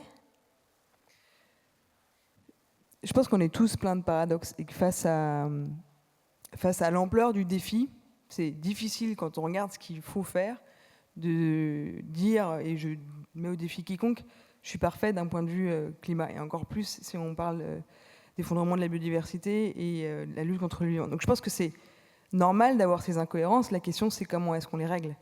Il y a un excellent rapport qui a été publié par un cabinet de conseil qui s'appelle Carbon 4 qui montre la répartition de l'effort. Et en fait, je pense que le gros de la question, il est là à la fois dans le sondage et à la fois dans ce qu'on vit dans la société, je pense notamment en France aujourd'hui, mais aussi à l'international. Qu'est-ce que dit ce rapport en un mot? C'est que si on prend uniquement les actions individuelles, même si chacun d'entre nous, en tant que citoyen consommateur, on avait des actes héroïques d'un point de vue climatique, on arriverait à 25% de réduction des émissions de gaz à effet de serre qu'il faut faire si on écoute les scientifiques. Donc il y a encore 75% qui dépendent de choix politiques ou des entreprises. Ça ne veut pas dire qu'il faut opposer et que du coup les citoyens n'ont rien à faire et que c'est aux politiques et aux entreprises de faire. Je dis juste qu'il faut que l'effort soit bien réparti. Or, ce qu'on entend dans la Convention citoyenne et ce qu'on a entendu, je pense, assez fortement en France avec la crise des Gilets jaunes, c'est une question de justice sociale et de comment est-ce qu'on répartit l'effort. On le voit, je crois, dans une des premières slides où il y a une question qui est posée sur est-ce que finalement la question climatique arrive avant ou après la question sociale. Et on voit que systématiquement dans les sondages, la question est posée de telle manière qu'en gros, l'un arrive juste avant l'autre ou inversement. Et donc on oppose systématiquement les deux, alors que quand on regarde finalement des process de consultation comme le grand débat qui a eu lieu, mais je pense aussi au vrai débat, puisqu'on a souvent dit que les Gilets jaunes n'étaient pas écolos, ils ont mis en place une plateforme qui s'appelle le vrai débat, où il y a un certain nombre de propositions, on voit qu'ils lient finalement des questions de transition écologique et de justice sociale. Je prends un ou deux exemples moi, qui m'ont surprise en réalité quand je suis allée sur cette plateforme. Quand je vois une baisse de la TVA sur les produits de première nécessité, mais aussi les produits bio, locaux, à impact faible, et une hausse de la TVA sur les produits de luxe, je me dis que finalement, venant de personnes qu'on décrit comme anti-écolos parce qu'ils se sont révoltés contre la taxe carbone, il y a là, je trouve, en fait, une incompréhension fondamentale de ce qu'on vit aujourd'hui dans notre société. Et l'autre chose que je veux dire, et ça rejoint ce que disait Hervé Letreux et ce que disait Stéphane Richard, c'est est-ce qu'on a peut-être l'impression d'être piégé finalement. Et quand on regarde les Gilets jaunes, moi je suis militante écologiste à côté, je fais partie d'un collectif qui s'appelle On est prêt, qui a plein de paradoxes sur le numérique, parce que c'est un réseau de youtubeurs où on fait connaître les enjeux écologiques via des youtubeurs qui utilisent énormément le web et qui polluent énormément via du streaming. Et on a notamment fait la vidéo de la pétition L'affaire du siècle, qui a touché plus de 2 millions de signataires. Donc ça, c'est le numérique positif, positif sur l'environnement. C'est le numérique positif sur l'environnement, oui, si on l'utilise comme campagne. Néanmoins, ça a un impact négatif. On n'a pas voulu le nier. C'est-à-dire que le premier défi qu'on a mis dans la campagne, c'est aussi un défi de supprime le nombre de mails que tu as, télécharge les vidéos plutôt que les regarder en streaming. Donc d'aussi avoir une pédagogie auprès des jeunes, qui est un public important sur ces questions de numérique. Donc je pense qu'il ne faut pas nier les incohérences, il faut les comprendre et qu'il ne faut pas avoir une vision binaire des choses. On vit dans un monde qui est extrêmement complexe, opposé justice sociale et transition écologique, on ne va pas y arriver. De la même manière que je trouvais ça très intéressant dans le sondage, on voit que les Français se disent, sur les différents pays, c'est ceux qui se disent les moins bien informés, et pourtant quand on regarde les résultats, c'est ceux qui répondent le mieux aux questions posées. Donc je ne sais pas si c'est l'exigence française ou le fait qu'on râle tout le temps. En tout cas, là, il y a un truc qui est spécifiquement français. Et je pense que c'est aussi peut-être lié au fait qu'on a la chance d'avoir des scientifiques qui osent prendre la parole, qui osent faire de la pédagogie. Et qu'on a aussi un certain nombre de scientifiques qui viennent sur d'autres sujets, parler aussi des sujets connexes à la question purement climatique, et à ce qu'on appelle la collapsologie, qui n'est pas aujourd'hui une science, mais qui effraie un certain nombre de citoyens. On a du mal à voir ce qui est vrai, ce qui est faux d'ailleurs sur ce sujet-là. Mais on voit bien que un autre point qui me semblait important, c'est la vision, et ça rebondit sur, j'ai oublié ton prénom, pardon, mais la personne qui intervenait du manifeste écologique. Angel Prieto. Ce qu'on sent dans le sondage en filigrane, et ce que je sens très fort dans la Convention, c'est cette question de vision du monde de demain. Quand Greta Thunberg ou un certain nombre de jeunes disent « moi, je veux plus prendre l'avion », ça choque terriblement nos générations. Ça choque, plutôt les générations du dessus. Quand j'entends Stéphane Richard aujourd'hui dire « il faut s'adapter à un monde à 3-4 degrés », ça me choque terriblement parce que je sais ce que ça veut dire en termes de guerre, en termes de mort, donc c'est pas pour être... peut-être qu'il faut s'adapter et peut-être que oui, il va falloir traverser. Bien sûr qu'il a dit qu'il faut s'adapter, il a dit le risque c'est de s'adapter. La question c'est si on reste sur le narratif. En fait, c'est pour ça que je parle des questions de l'imaginaire, c'est que ce que vous disiez, si j'ai bien compris, c'est que si on reste dans l'imaginaire catastrophiste, le risque c'est qu'on a envie de passer directement au plan B, de dire bah, finalement, puisque c'est foutu, on s'adaptera à 4 degrés, enfin ceux qui resteront sur la planète s'adapteront à 3-4 degrés. Et donc la question de l'imaginaire, elle est pour moi centrale. Et derrière l'imaginaire, c'est pas juste un mot fumeux de dire faisons croire aux gens que la vie va être belle demain. Non, c'est dans quel monde on veut vivre demain et quel code de réussite on souhaite donner. Et ça, je fais le lien avec la campagne qu'on a fait sur On est prêt. L'idée, c'était ça. C'était comment on change les codes de réussite d'une génération en essayant de faire en sorte que les codes de réussite de demain, ce ne soit pas d'avoir un iPhone et d'être ultra connecté uniquement, mais d'avoir des codes de réussite où on consomme moins de biens, mais plus de liens. Et finalement, c'est ça qui crée de la joie. Et je finirai sur une petite phrase d'Einstein pour tous un peu nous décomplexer, qu'on soit industriel ou qu'on soit citoyen consommateur. C'est que Einstein disait on ne résout pas un problème du niveau de conscience duquel on l'a créé. Je pense qu'on ne résoudra pas la crise climatique et l'effondrement de la biodiversité du niveau de conscience dont on l'a créé. Et donc c'est une révolution qu'il faut vraiment avoir et donc pas une optimisation. Donc je rejoins là ce qui a été dit auparavant et qu'il faut réussir à vraiment changer les codes de réussite. Et un dernier point.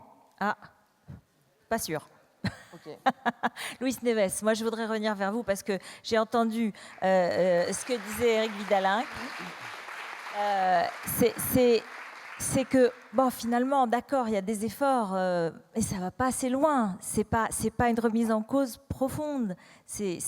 Bon, d'une certaine façon, on se contente un peu, il faut être plus radical, et on viendra sur la visibilité, peut-être, les méthodes de visibilité des empreintes carbone. Mais est-ce que vous allez assez loin ? Laissez-moi aussi faire une petite réflexion personnelle. Je vous laisse. Mais attention. Parce que je suis un peu partout dans le monde, dans des conférences.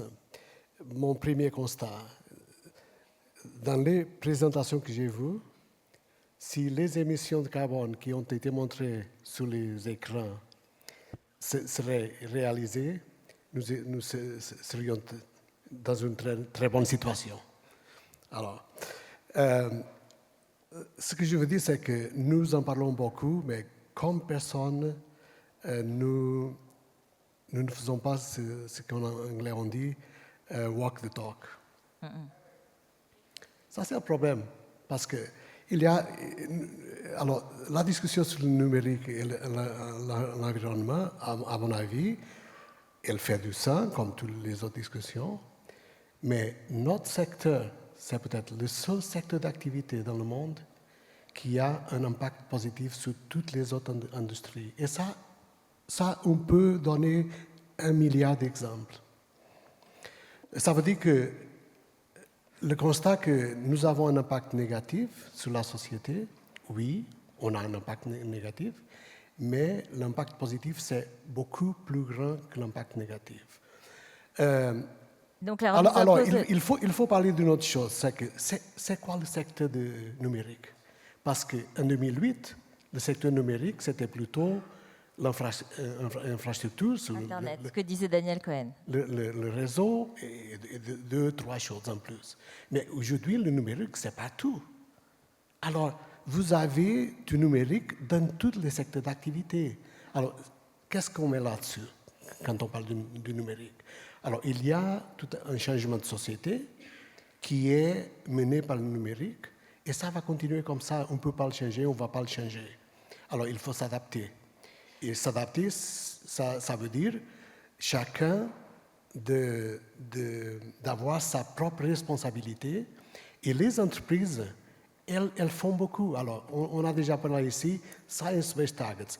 25% des entreprises qui ont fait des engagements vis-à-vis Science-Based Targets sont du secteur numérique. C'était nous qui avons commencé cette discussion il fait 5 ans. Alors, ça veut dire que nous, le thème sur les minéraux, les ressources et tout ça, nous avons commencé cette discussion en 2008. Nous avons initié une initiative qui s'appelle Resources Minerals Initiative. À l'époque, quand on parlait au Congo, nous avons fait le tout premier rapport au Congo avec une NGO qui s'appelle Fauna and Flora pour analyser la situation là-bas. Et nous avons maintenant 8000 entreprises sur notre initiative qui s'en occupent du problème des ressources. Et les ressources minéraux, ce n'est pas un problème du numérique. Qu'est-ce qui se passe avec les autres secteurs d'activité? Oui, c'est un problème pour tous. Alors, c'est un peu partout. Alors, j'aimerais bien qu'on change le dialogue, parce que si nous allons dans le sens d'une discussion négative vis-à-vis du numérique, ça va nous amener à rien du tout. Et il faut un plus de penser qu'autant qu'Europe, France, et avec notre géographie, alors nous avons une responsabilité aussi. Nous ne pouvons pas rester derrière les États-Unis, la Chine et tout ça. On va y venir alors, sur la régulation mondiale, évidemment. Qu'il faut en penser. Mais mon message, c'est changer le dialogue, parce qu'il y a beaucoup d'exemples qui montrent que le numérique, c'est la solution du problème. On est là exactement dans cette instance de dialogue, justement. On est exactement dans un lieu où on peut échanger là-dessus et d'une certaine façon progresser tous ensemble. Laetitia Vasseur, en un mot, Éric Vidal-Linghe disait, une des raisons, enfin des moyens, c'est la visibilité. C'est rendre la visibilité, donner une forme de visibilité à l'empreinte carbone du numérique pour que chaque citoyen, finalement, fasse un usage responsable. Ça, c'est une possibilité. Oui, tout à fait. Mais je crois que le titre du débat, c'est numérique et environnement. Et comme l'a dit Éric Vidal-Linghe, la question ne doit pas uniquement se concentrer sur le CO2. On a la question des terres rares, des ressources, et on a la question des déchets. Et quand on augmente le rythme de renouvellement des produits, on agit à la fois, sur toutes les menaces environnementales. Et si on veut juste parler du CO2, si on augmentait simplement la durée de vie des produits de 50% pour économiser plus de 77 millions de tonnes de CO2. Donc il faut bien prendre l'ampleur du phénomène, et quand on veut... c'est très bien d'essayer d'économiser l'énergie et de penser au recyclage. Mais ça, j'ai envie de dire, c'est le minimum, et c'est presque déjà dépassé dans l'économie circulaire. Aujourd'hui, il faut qu'on s'attaque à des problèmes qui ne sont pas encore assez pris en main, comme la sobriété, comme le fait de réemployer les produits, de les reconditionner, de les réparer et d'allonger leur durée d'usage grâce à des logiciels qui vont nous permettre ça. Et là, ce qui est intéressant en ce moment qui se passe, c'est que c'est des sujets très balbutiants en vérité. On a très peu de solutions qui sont mises sur la table, mais ça commence à émerger grâce justement à la visibilité des citoyens qui se manifestent à travers tous les grands débats, etc., qu'on organise ou que les ONG mettent sur la table, mais aussi, comme on l'a dit, une coalition d'acteurs.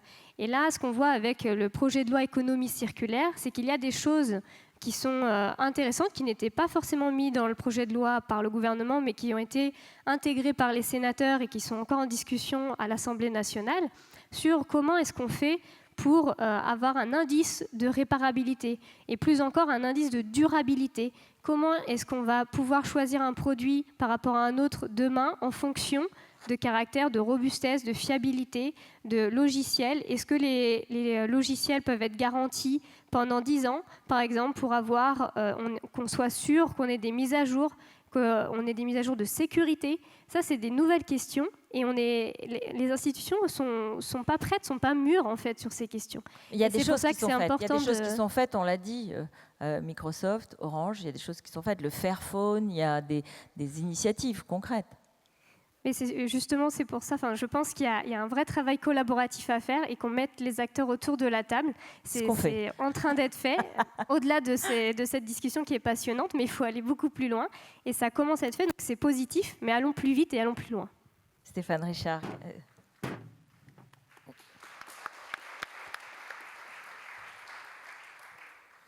Oui, moi je reviens une seconde sur, au fond, l'état d'esprit un peu de ces discussions. Vous êtes le problème, vous êtes la solution. Je ne suis pas sûr qu'il faille vraiment toujours aborder les choses dans l'accusation ou l'accusatoire. Parce qu'au fond, après, ça déclenche toujours des réactions qui sont des réactions de défense. On essaie de défendre ce qu'on fait, les entreprises dans lesquelles on est, etc. On est à la fois un peu le problème et je crois vraiment peut-être beaucoup la solution. Pas tel qu'on est aujourd'hui, mais tel que le potentiel se trouve.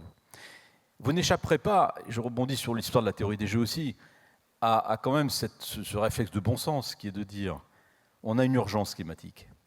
On est bien dans l'urgence, on a une espèce de compte à rebours. Donc quand on est dans un compte à rebours, je crois qu'il est de l'intérêt collectif, de la responsabilité collective de se concentrer sur les sujets les plus lourds, les plus importants. Quand vous avez le problème du mix énergétique dans le monde, qui est responsable de 43% des émissions de CO2, et que le numérique lui-même en représente 3%, on a tendance effectivement à se dire que tous ceux qui, à juste titre, essayent d'alerter l'humanité sur le changement climatique devraient d'abord se concentrer sur cette question-là. Donc abandonnons les énergies fossiles. Enfin, le premier enjeu, il est là. Plus que, sur le fait d'effacer ses mails le soir ou de faire moins de streaming. Soyons sérieux. Alors qu'après, il faille également promouvoir une sobriété numérique. On est les premiers à le faire, nous. On a décidé d'investir ce discours-là et de le porter, et on va le faire. Mais voilà, je veux dire, vous savez, c'est la règle du 80-20. Bon, peut-être que c'est effectivement aussi un peu des gens qui sont dans la gestion, dans les entreprises qui sont plus gouvernées par cela. Mais essayons quand même d'abord de voir tous collectivement comment on peut traiter la première cause du problème. Bon, ceci étant dit, on est un peu le problème, je l'ai dit, et j'espère beaucoup la solution. Un peu le problème, oui, c'est pour ça que nous, en ce qui nous concerne, on va prendre des engagements assez forts. Je ne vais pas ici les dévoiler, puisque je le ferai ça dans 8 jours. Mais bon, sur le plan de la neutralité carbone hors compensation, d'accord ? Parce que, bon, donc nous, on veut atteindre la neutralité carbone hors compensation bien avant 2050. Je ne dirais pas quel est le terme, mais bien avant 2050. D'ailleurs, tout le secteur des télécoms est très engagé dans ce domaine.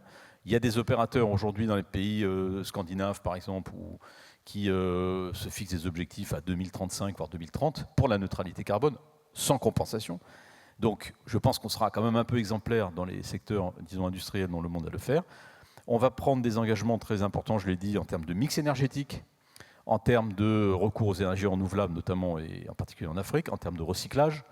Donc, on va disrupter, si je puis dire, dans nos pratiques et surtout nos engagements en ce qui nous concerne. Nous, ça, mais c'est dans pour la notre partie à nous. solution, dans la solution, Alors, dans la solution, vous avez aussi un apport oui. de solution. C'est ça aussi que peut-être on ne sait pas assez. Dans la solution, il est, je crois, évident que les technologies que nous permettons avec les réseaux qu'on déploie peuvent être extrêmement utiles par rapport à la lutte contre le défi climatique. Que ce soit les objets connectés, quand on met des puces maintenant dans tous les containers qui vont circuler sur les bateaux du monde, il y en a certainement trop, ça sera aussi un des éléments qui va permettre de mieux maîtriser les consommations énergétiques, de mieux maîtriser les routes, etc. La voiture autonome, c'est une évidence. Smart City, c'est une évidence. Smart Home, enfin, tout ce qui peut aller vers l'efficacité énergétique, réduire la consommation d'énergie, mettre en visibilité, et ça vous avez tout à fait raison, à tout un chacun, y compris les particuliers, quelle est la conséquence CO2 de ce qu'ils font. Tout ça, le fait qu'on ait tous aujourd'hui plus ou moins un smartphone dans sa poche, avec une capacité de stockage, de calcul, d'intelligence artificielle aussi qui va être embarquée très prochainement, à condition de bien l'utiliser. Ça peut être un outil très puissant pour aider, je dirais, l'humanité, les entreprises, les particuliers, à mieux comprendre les enjeux et du coup à adapter leur comportement. Moi, je crois beaucoup à ça. Il y a tout un volet sur les entreprises, bien sûr. Et pour nous, c'est aussi une opportunité de business. Je le dis, aider les entreprises à rentrer dans cette transition décarbonée grâce aussi à certains outils du numérique, je pense que c'est une vraie opportunité. Juste un petit mot rapide pour dire que tout n'est pas toujours aussi simple. Et je trouve qu'on a un bon exemple de sujet pas forcément évident avec le télétravail. Parce qu'on nous dit, bon, c'est super le télétravail, ça permet d'éviter des déplacements et tout. Oui. Bon, maintenant, est-ce qu'on se projette tous collectivement dans une société où il y a 80% de gens qui sont en télétravail chez eux?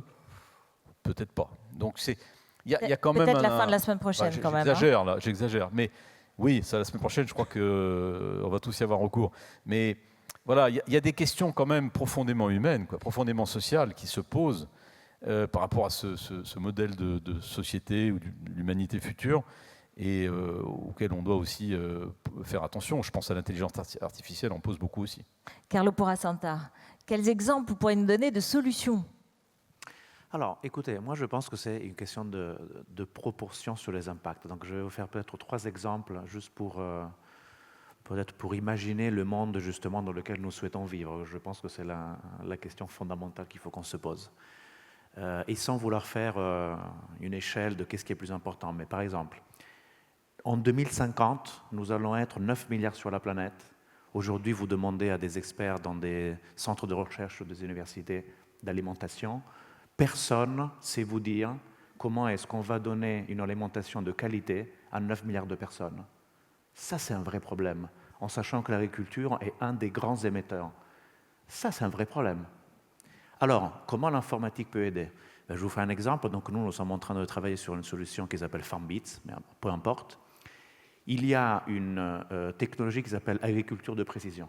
Ça veut dire que la machine agricole, avec des capteurs de l'intelligence, plus des capteurs dans le sol, ça peut résoudre une question d'utilisation des ressources. C'est fondamental.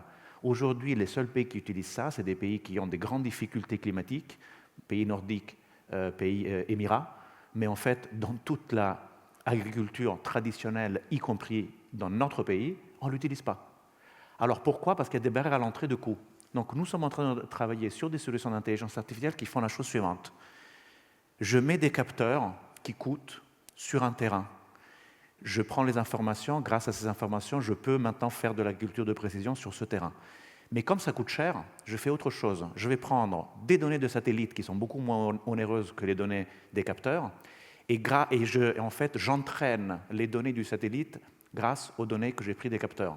Résultat, la deuxième fois que je mets des capteurs, j'en mets 10 fois moins. Nous sommes déjà en train de diminuer par 10 le nombre de capteurs nécessaires pour faire de l'agriculture de précision. Ça, c'est un vrai travail, hein, parce que c'est une équation que l'intelligence artificielle permet de résoudre, d'abattre des coûts et donc de permettre l'utilisation de technologies qui vont abattre les émissions. Parce que c'est moins d'utilisation d'eau, moins d'utilisation de produits chimiques, une meilleure qualité, de la traçabilité, c'est-à-dire que c'est la perfection dans l'alimentation dans 30 ans. C'est très important. Je fais un autre exemple. L'énergie. Nous sommes tous, en fait, l'énergie produite, c'est l'énergie qu'on consomme. Est-ce que nous savons, en tant que particulier ou en tant que responsable d'entreprise, si notre consommation d'énergie est, entre guillemets, mauvaise, c'est-à-dire qu'on l'utilise trop à mauvais escient? Alors, il y a une solution. Donc, je cite une start-up française qui s'appelle Énergisme. Ça fonctionne sur notre technologie. Nous avons travaillé ensemble pour faire un partenariat avec Enedis. Aujourd'hui, chaque entreprise française peut demander à Enedis de donner les données du compteur à Énergisme, qui te fait gratuitement un bilan de comment tu consommes l'énergie. De là, tu vas voir ton fournisseur, quel qu'il soit, en disant « Écoute, moi je vais changer mon comportement ». Et ça, c'est une valeur ajoutée pour une nation. Donc, deuxième exemple. Troisième exemple, un peu plus futuriste, mais intéressant, sur les comportements, justement.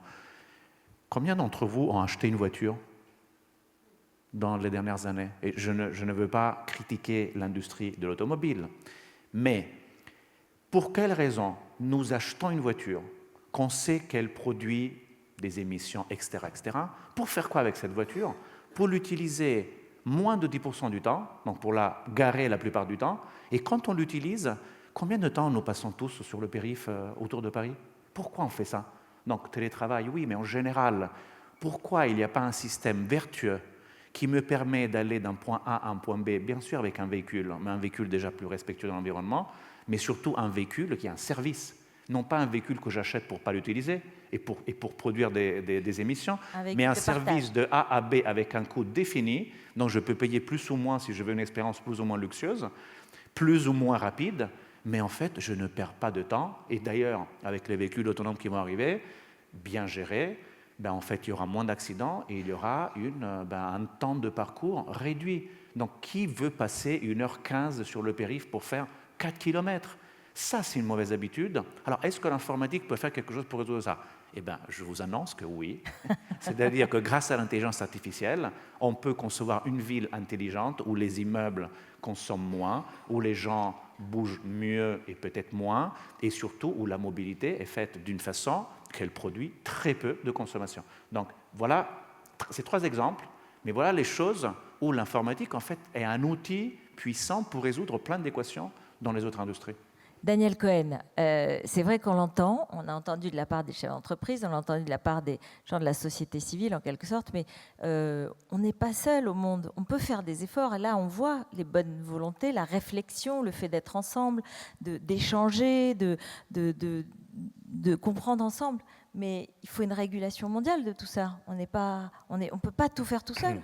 Voilà, on ne peut pas tout faire tout seul et d'abord individuellement dans une société comme la France, je crois que ça a été dit, si chacun vivait en héros de la sobriété écologique, ça réglerait 25-30% du problème.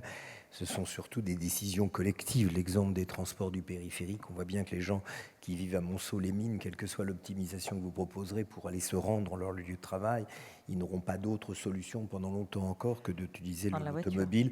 Et c'est d'ailleurs ce que les Gilets jaunes nous ont rappelé. C'est bien gentil de limiter la vitesse, c'est bien gentil de taxer les carburants. Nous, qu'est-ce qu'on fait qui, après avoir été chassés des usines, je parle des classes populaires, ont été chassés des centres-villes parce que les conditions d'existence qui leur étaient proposées n'étaient aucune autre que celle-là, de faire de l'automobile la façon de rester connecté au monde social. Donc c'est quelque chose qui doit être en profondeur retravaillé pour faire que des solutions individuelles soient compatibles avec les solutions collectives. La régulation mondiale, en effet, c'est la question essentielle. C'est aussi ce que disait Stéphane Richard au départ. Il y a la tentation du découragement lorsque, au fond, c'est les Chinois et les Américains qui, en réalité, détiennent la clé du problème dans la mesure où ils font plus de la moitié des émissions de CO2. L'Europe est la réponse. L'Europe est la réponse. L'Europe est encore aujourd'hui le plus grand marché du monde. Il ne le sera plus dans 10 ans, dans 20 ans, et a fortiori, au fur et à mesure qu'on s'éloigne du temps présent, il deviendra un acteur marginal. Aujourd'hui, il est central. L'Europe a les moyens d'imposer une régulation mondiale. Si l'Europe dit aujourd'hui à Microsoft, vous découplez ceci et cela, il a les moyens de l'imposer parce qu'on ne peut pas se passer du marché européen. Si l'Europe dit à Google, les données, je suis désolé, vous n'avez plus le droit d'utiliser les informations contenues dans les courriels qui utilisent Gmail, l'Europe a encore les moyens de l'imposer parce que c'est une grande puissance commerciale. Est-ce que l'Europe le veut? Voilà la question. C'est ça la question que nous pouvons nous poser, parce que la France est un acteur important du jeu européen, mais malheureusement on est en train de voir qu'il ne l'est pas tant que ça, mais nous pouvons nous poser cette question. Le divorce qui a été rappelé plusieurs fois, qui est absolument essentiel entre les émissions de CO2 et l'empreinte carbone. La France est dans la moyenne en matière d'émissions de CO2, pas du tout en matière d'empreinte carbone. Ça augmente de 60%, 70% la réalité de nos émissions quand on prend en compte ce que nous importons du reste du monde.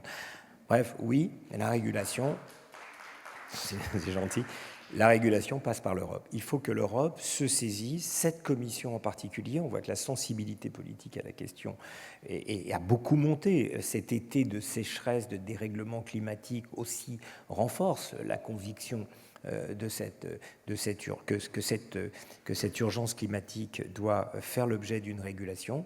L'Europe, aujourd'hui, est encore un acteur pertinent pour imposer cette transformation à travers des normes, à travers une régulation aux frontières et surtout dans la recherche d'une nouvelle façon d'exister qui soit compatible avec le CO2. Et ça ne nous dispensera pas d'une réflexion plus philosophique sur la civilisation matérialiste dans laquelle nous sommes.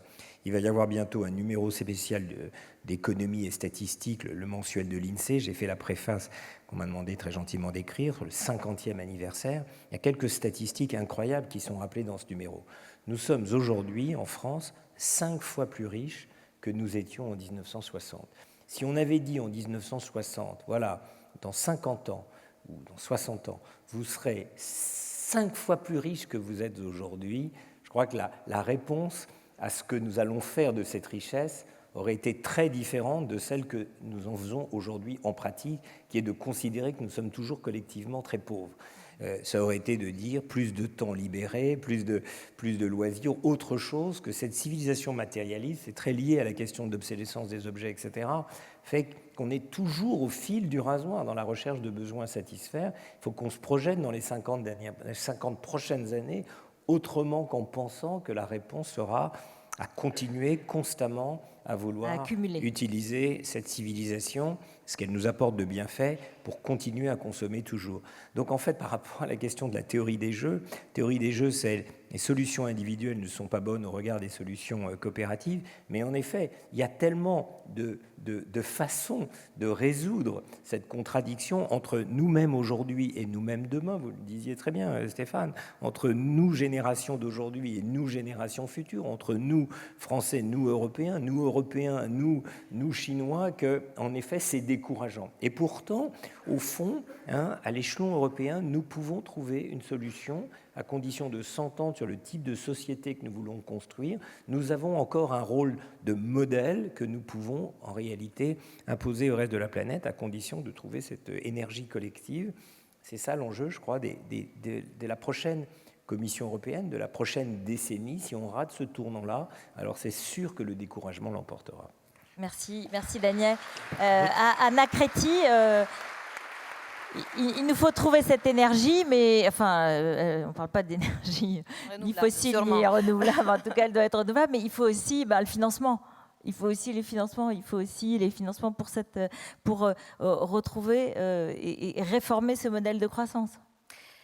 Oui, en effet, les éléments que nous avons cités ce matin sont vraiment multiples et les faits, les intentions et l'imaginaire vers lesquels on se porte sera soutenu et accompagné par les moyens financiers. Je suis désolée de revenir sur quelque chose qui est un peu latente, mais la réglementation économique passe aussi par des systèmes de fiscalité intelligentes. Alors, il y a les smart cities et tout ce que vous voulez, mais aussi peut-être la taxation intelligente. Quand même, le mot taxe carbone, on l'a dit un peu en sourdine. Si on veut changer les comportements, moi je suis enthousiaste, je crois à la technologie et je crois que voilà, l'image du demain meilleure, comme Daniel le disait, on sera 5 fois, je ne sais pas, plus riche, peut-être plus content et peut-être plus en paix si on croit vers ces mondes décarbonisés. Mais tout ne passe pas par les volontarismes technologiques dont on a entendu parler. Il faut pousser, aller plus loin, aller plus vite. Ça signifie aussi imposer une réglementation. Alors, il faut l'introduire de façon intelligente. La taxe carbone, c'est un peu raté pour l'instant parce que c'est un problème de mise en œuvre. Il y a beaucoup de niches. Elle peut être faite au niveau européen. Voilà. Et alors, l'Europe y a réfléchi longtemps et a dit non. Parce qu'il y a un problème d'accord sur quel est les taux. Oui, mais ça peut bouger, c'est ça l'enjeu. Qui peut bouger. Maintenant, on va introduire peut-être une taxe à la frontière, donc justement pour prendre en compte de l'importation des émissions. On a un marché de droit à polluer qui est quand même le plus grand au monde, même si il résout les problèmes seulement de 11% des émissions de gaz à effet de serre.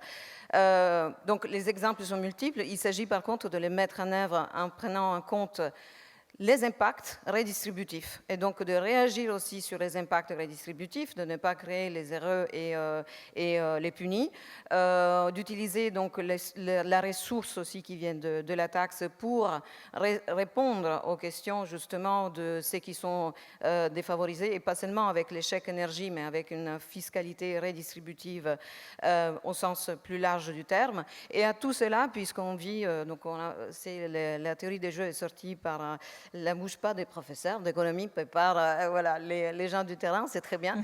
Néanmoins, il faut quand même, voilà, puisqu'on ne vit pas dans un monde idéal de ce que nous appelons le first best, dans ce monde un peu contradictoire et paradoxal, il faut aussi mettre un peu des rustines ici et là. Donc, effectivement, la finance, on l'a appelé tout à l'heure.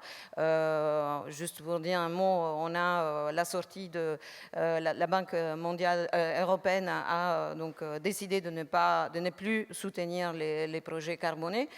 C'est un grand pas en avant pour sortir du charbon. Un grand assureur français, AXA, a également décidé d'ici 2030 de faire la même chose. Donc vous voyez que à la fin, il va y avoir une cohérence par la force, mais il faut effectivement réglementer et donner les incitations par la réglementation. Merci beaucoup, merci Anna Crétier. On va passer à un grand témoin avant d'avancer vers la conclusion. Jean-Paul Moati, vous êtes président de l'IRD, et peut-être réagir sur ces solutions, sur ce qui a été présenté. Il y a un micro qui va arriver.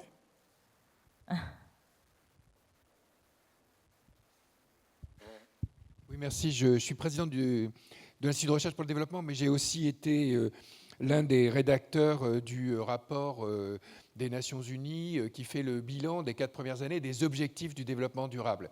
Et Ruth, d'ailleurs, là, on a un processus formalisé avec une consultation organisée de la communauté scientifique mondiale pour légitimer le message. Ce n'est pas un expert parmi d'autres. J'insiste sur le fait de dire que cet agenda des ODD, ce n'est pas simplement le climat.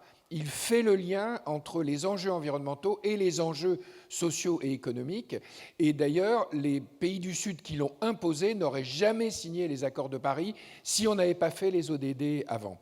Alors, le premier constat, c'est un constat dans lequel on dit que ce n'est pas simplement qu'on est en retard pour atteindre les objectifs qui ont été fixés pour 2030, mais que sur des objectifs majeurs, on est dans la mauvaise direction. On va en arrière. Premier objectif, l'aggravation, bon, ça ne va pas du tout, c'est l'aggravation des inégalités. Et peut-être, Stéphane, l'année prochaine, vous devriez faire quelque chose sur en quoi les transformations de la vie quotidienne et aussi du travail qui sont permises ou induites par le numérique, quel effet ça a, bilan global, sans doute dans certains aspects aggravation, dans d'autres cas réduction. Mais aggravation des inégalités. Il y a ensuite, évidemment, on l'a dit, augmentation des gaz à effet de serre, risque terrible pour le changement climatique, perte de biodiversité et aussi, ça a été très discuté aujourd'hui, aggravation de l'empreinte écologique de nos modes de production et de consommation.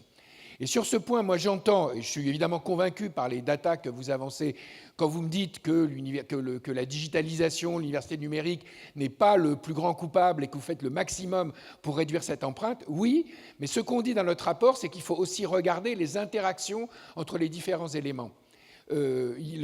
Moi, j'ai été un de ceux qui ont démontré que l'hypothèse dite de l'origine développementale de la maladie et de la santé, c'est-à-dire le fait que les expositions dans les 1000 premiers jours de la vie, en incluant d'ailleurs le temps qu'on passe dans le ventre de la maman, ça peut avoir des effets irréversibles sur toute la durée du cycle de vie.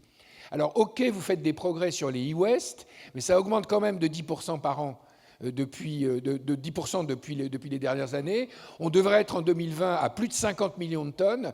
Il y en a 60% au minimum qui ne sont pas recyclés. Ça pose vraiment des problèmes d'augmentation des risques d'exposition de la toxicité aux enfants, aux bébés, etc., aux femmes enceintes. Donc, certes, vous n'êtes pas très coupable par rapport à d'autres, mais il faut penser les synergies positives, mais aussi négatives sur un certain nombre de sujets. Et puis, en même temps, et je termine là-dessus, pour aller dans le sens de ce qui a été dit notamment par Stéphane et par son collègue de Microsoft, aujourd'hui, on a en parallèle de tout ça un changement profond du paradigme scientifique. Il y a l'émergence d'une nouvelle façon de faire de la science qui s'appelle la science de la durabilité, la Sustainability Science, qui est la priorité de l'Académie des sciences chinoise, américaine, de l'Académie des sciences internationales. On est très en retard en France et en Europe dans ce domaine, où l'idée c'est de partir des problèmes pour trouver de façon interdisciplinaire des solutions. Et dans ce changement de paradigme qu'on trouve tous les jours maintenant dans les plus grands journaux scientifiques du monde, là, et vous en avez déjà donné des exemples, la collaboration avec le numérique et les data science, c'est absolument essentiel.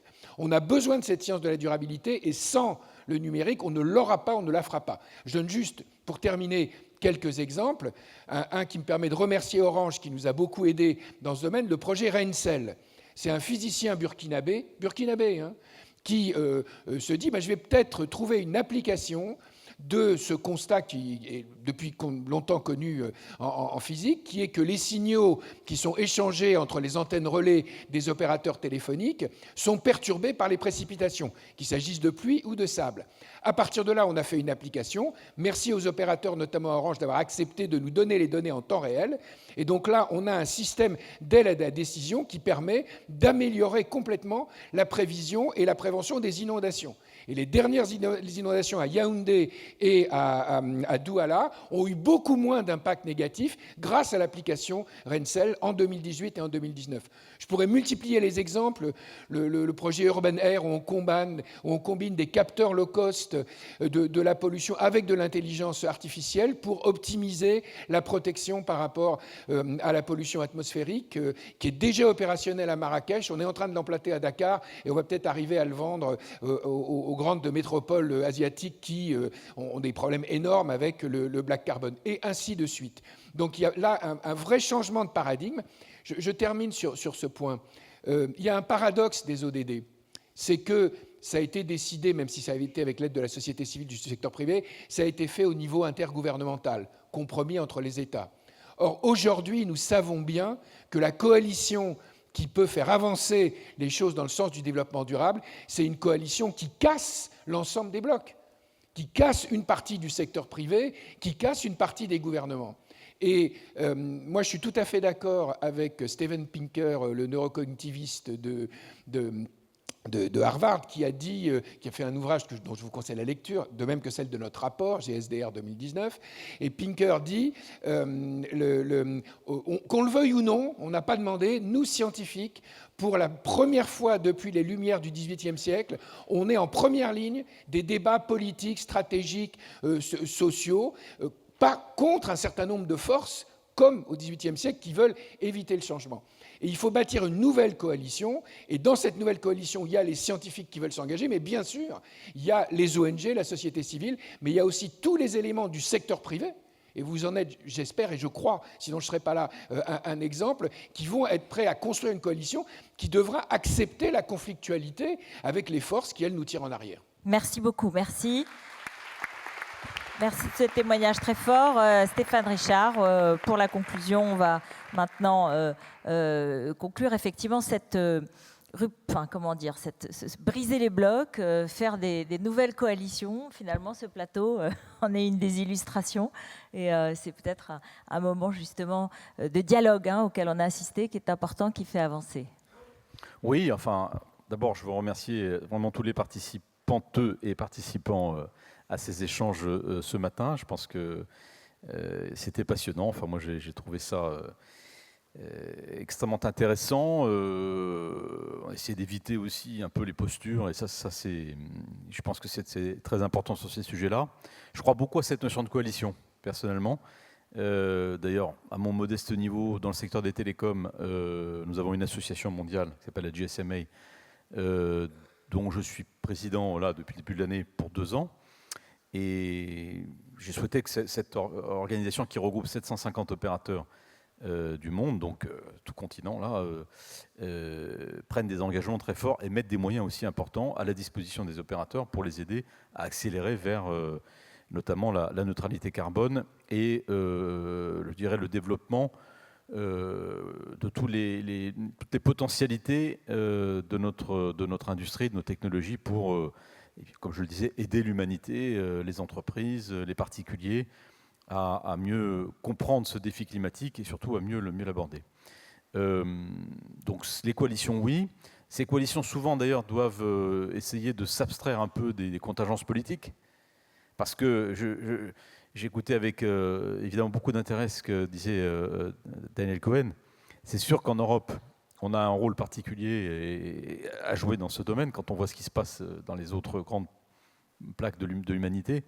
En même temps, c'est vrai qu'à l'intérieur de l'Europe, on a un paysage politique, je dirais, aujourd'hui populiste dans pas mal de pays. Malheureusement, le populisme est fondamentalement climato-sceptique, ou en tout cas fondamentalement opposé à l'idée qu'il faut que le monde change et que la société change par rapport à cette question du défi climatique. Donc, arriver à trouver un alignement vraiment européen, ça passera par la société civile, par les jeunes. Alors même si on est parfois, nous, les dirigeants en place, hein, on est parfois un petit peu urtiqués par la façon dont ça nous est adressé à nous, comme si on était, au fond, les responsables de tout ça. On a nos responsabilités aujourd'hui, il faut les assumer pleinement. Mais c'est fondamental qu'il y ait cette expression. C'est fondamental. Ça passe par la société civile, ça passe beaucoup, j'insiste beaucoup là-dessus, pour moi, par le lien générationnel. Moi, ceux qui me parlent le plus dans ma vie quotidienne de ces questions-là, ce sont mes enfants. Bon, voilà, et ça, je crois beaucoup à ça. C'est-à-dire, je crois vraiment que les jeunes, quelle que soit la forme qu'ils choisissent pour leur expression, même si des fois elle est pénible et désagréable, c'est vrai, parce qu'elle nous bouscule et parce qu'on est là, nous, à essayer de défendre notre truc en disant, bah, regardez, tout ce qu'on fait quand même, et puis on est peut-être plutôt quand même la solution que le problème. Bah non, mon vieux, non, vous êtes aussi le problème. Ok, c'est pas toujours agréable, mais c'est indispensable, c'est nécessaire, et ça passe, une fois de plus, par un dialogue direct, par la société civile, par des coalitions de citoyens, d'entreprises. Je crois que c'est vraiment là comme ça qu'on y arrivera. Alors, si cette réunion ce matin a pu y participer un peu, tant mieux. Et en tout cas, en ce qui concerne Orange, je terminerai par cela. Nous voulons être un acteur engagé sur ce chemin.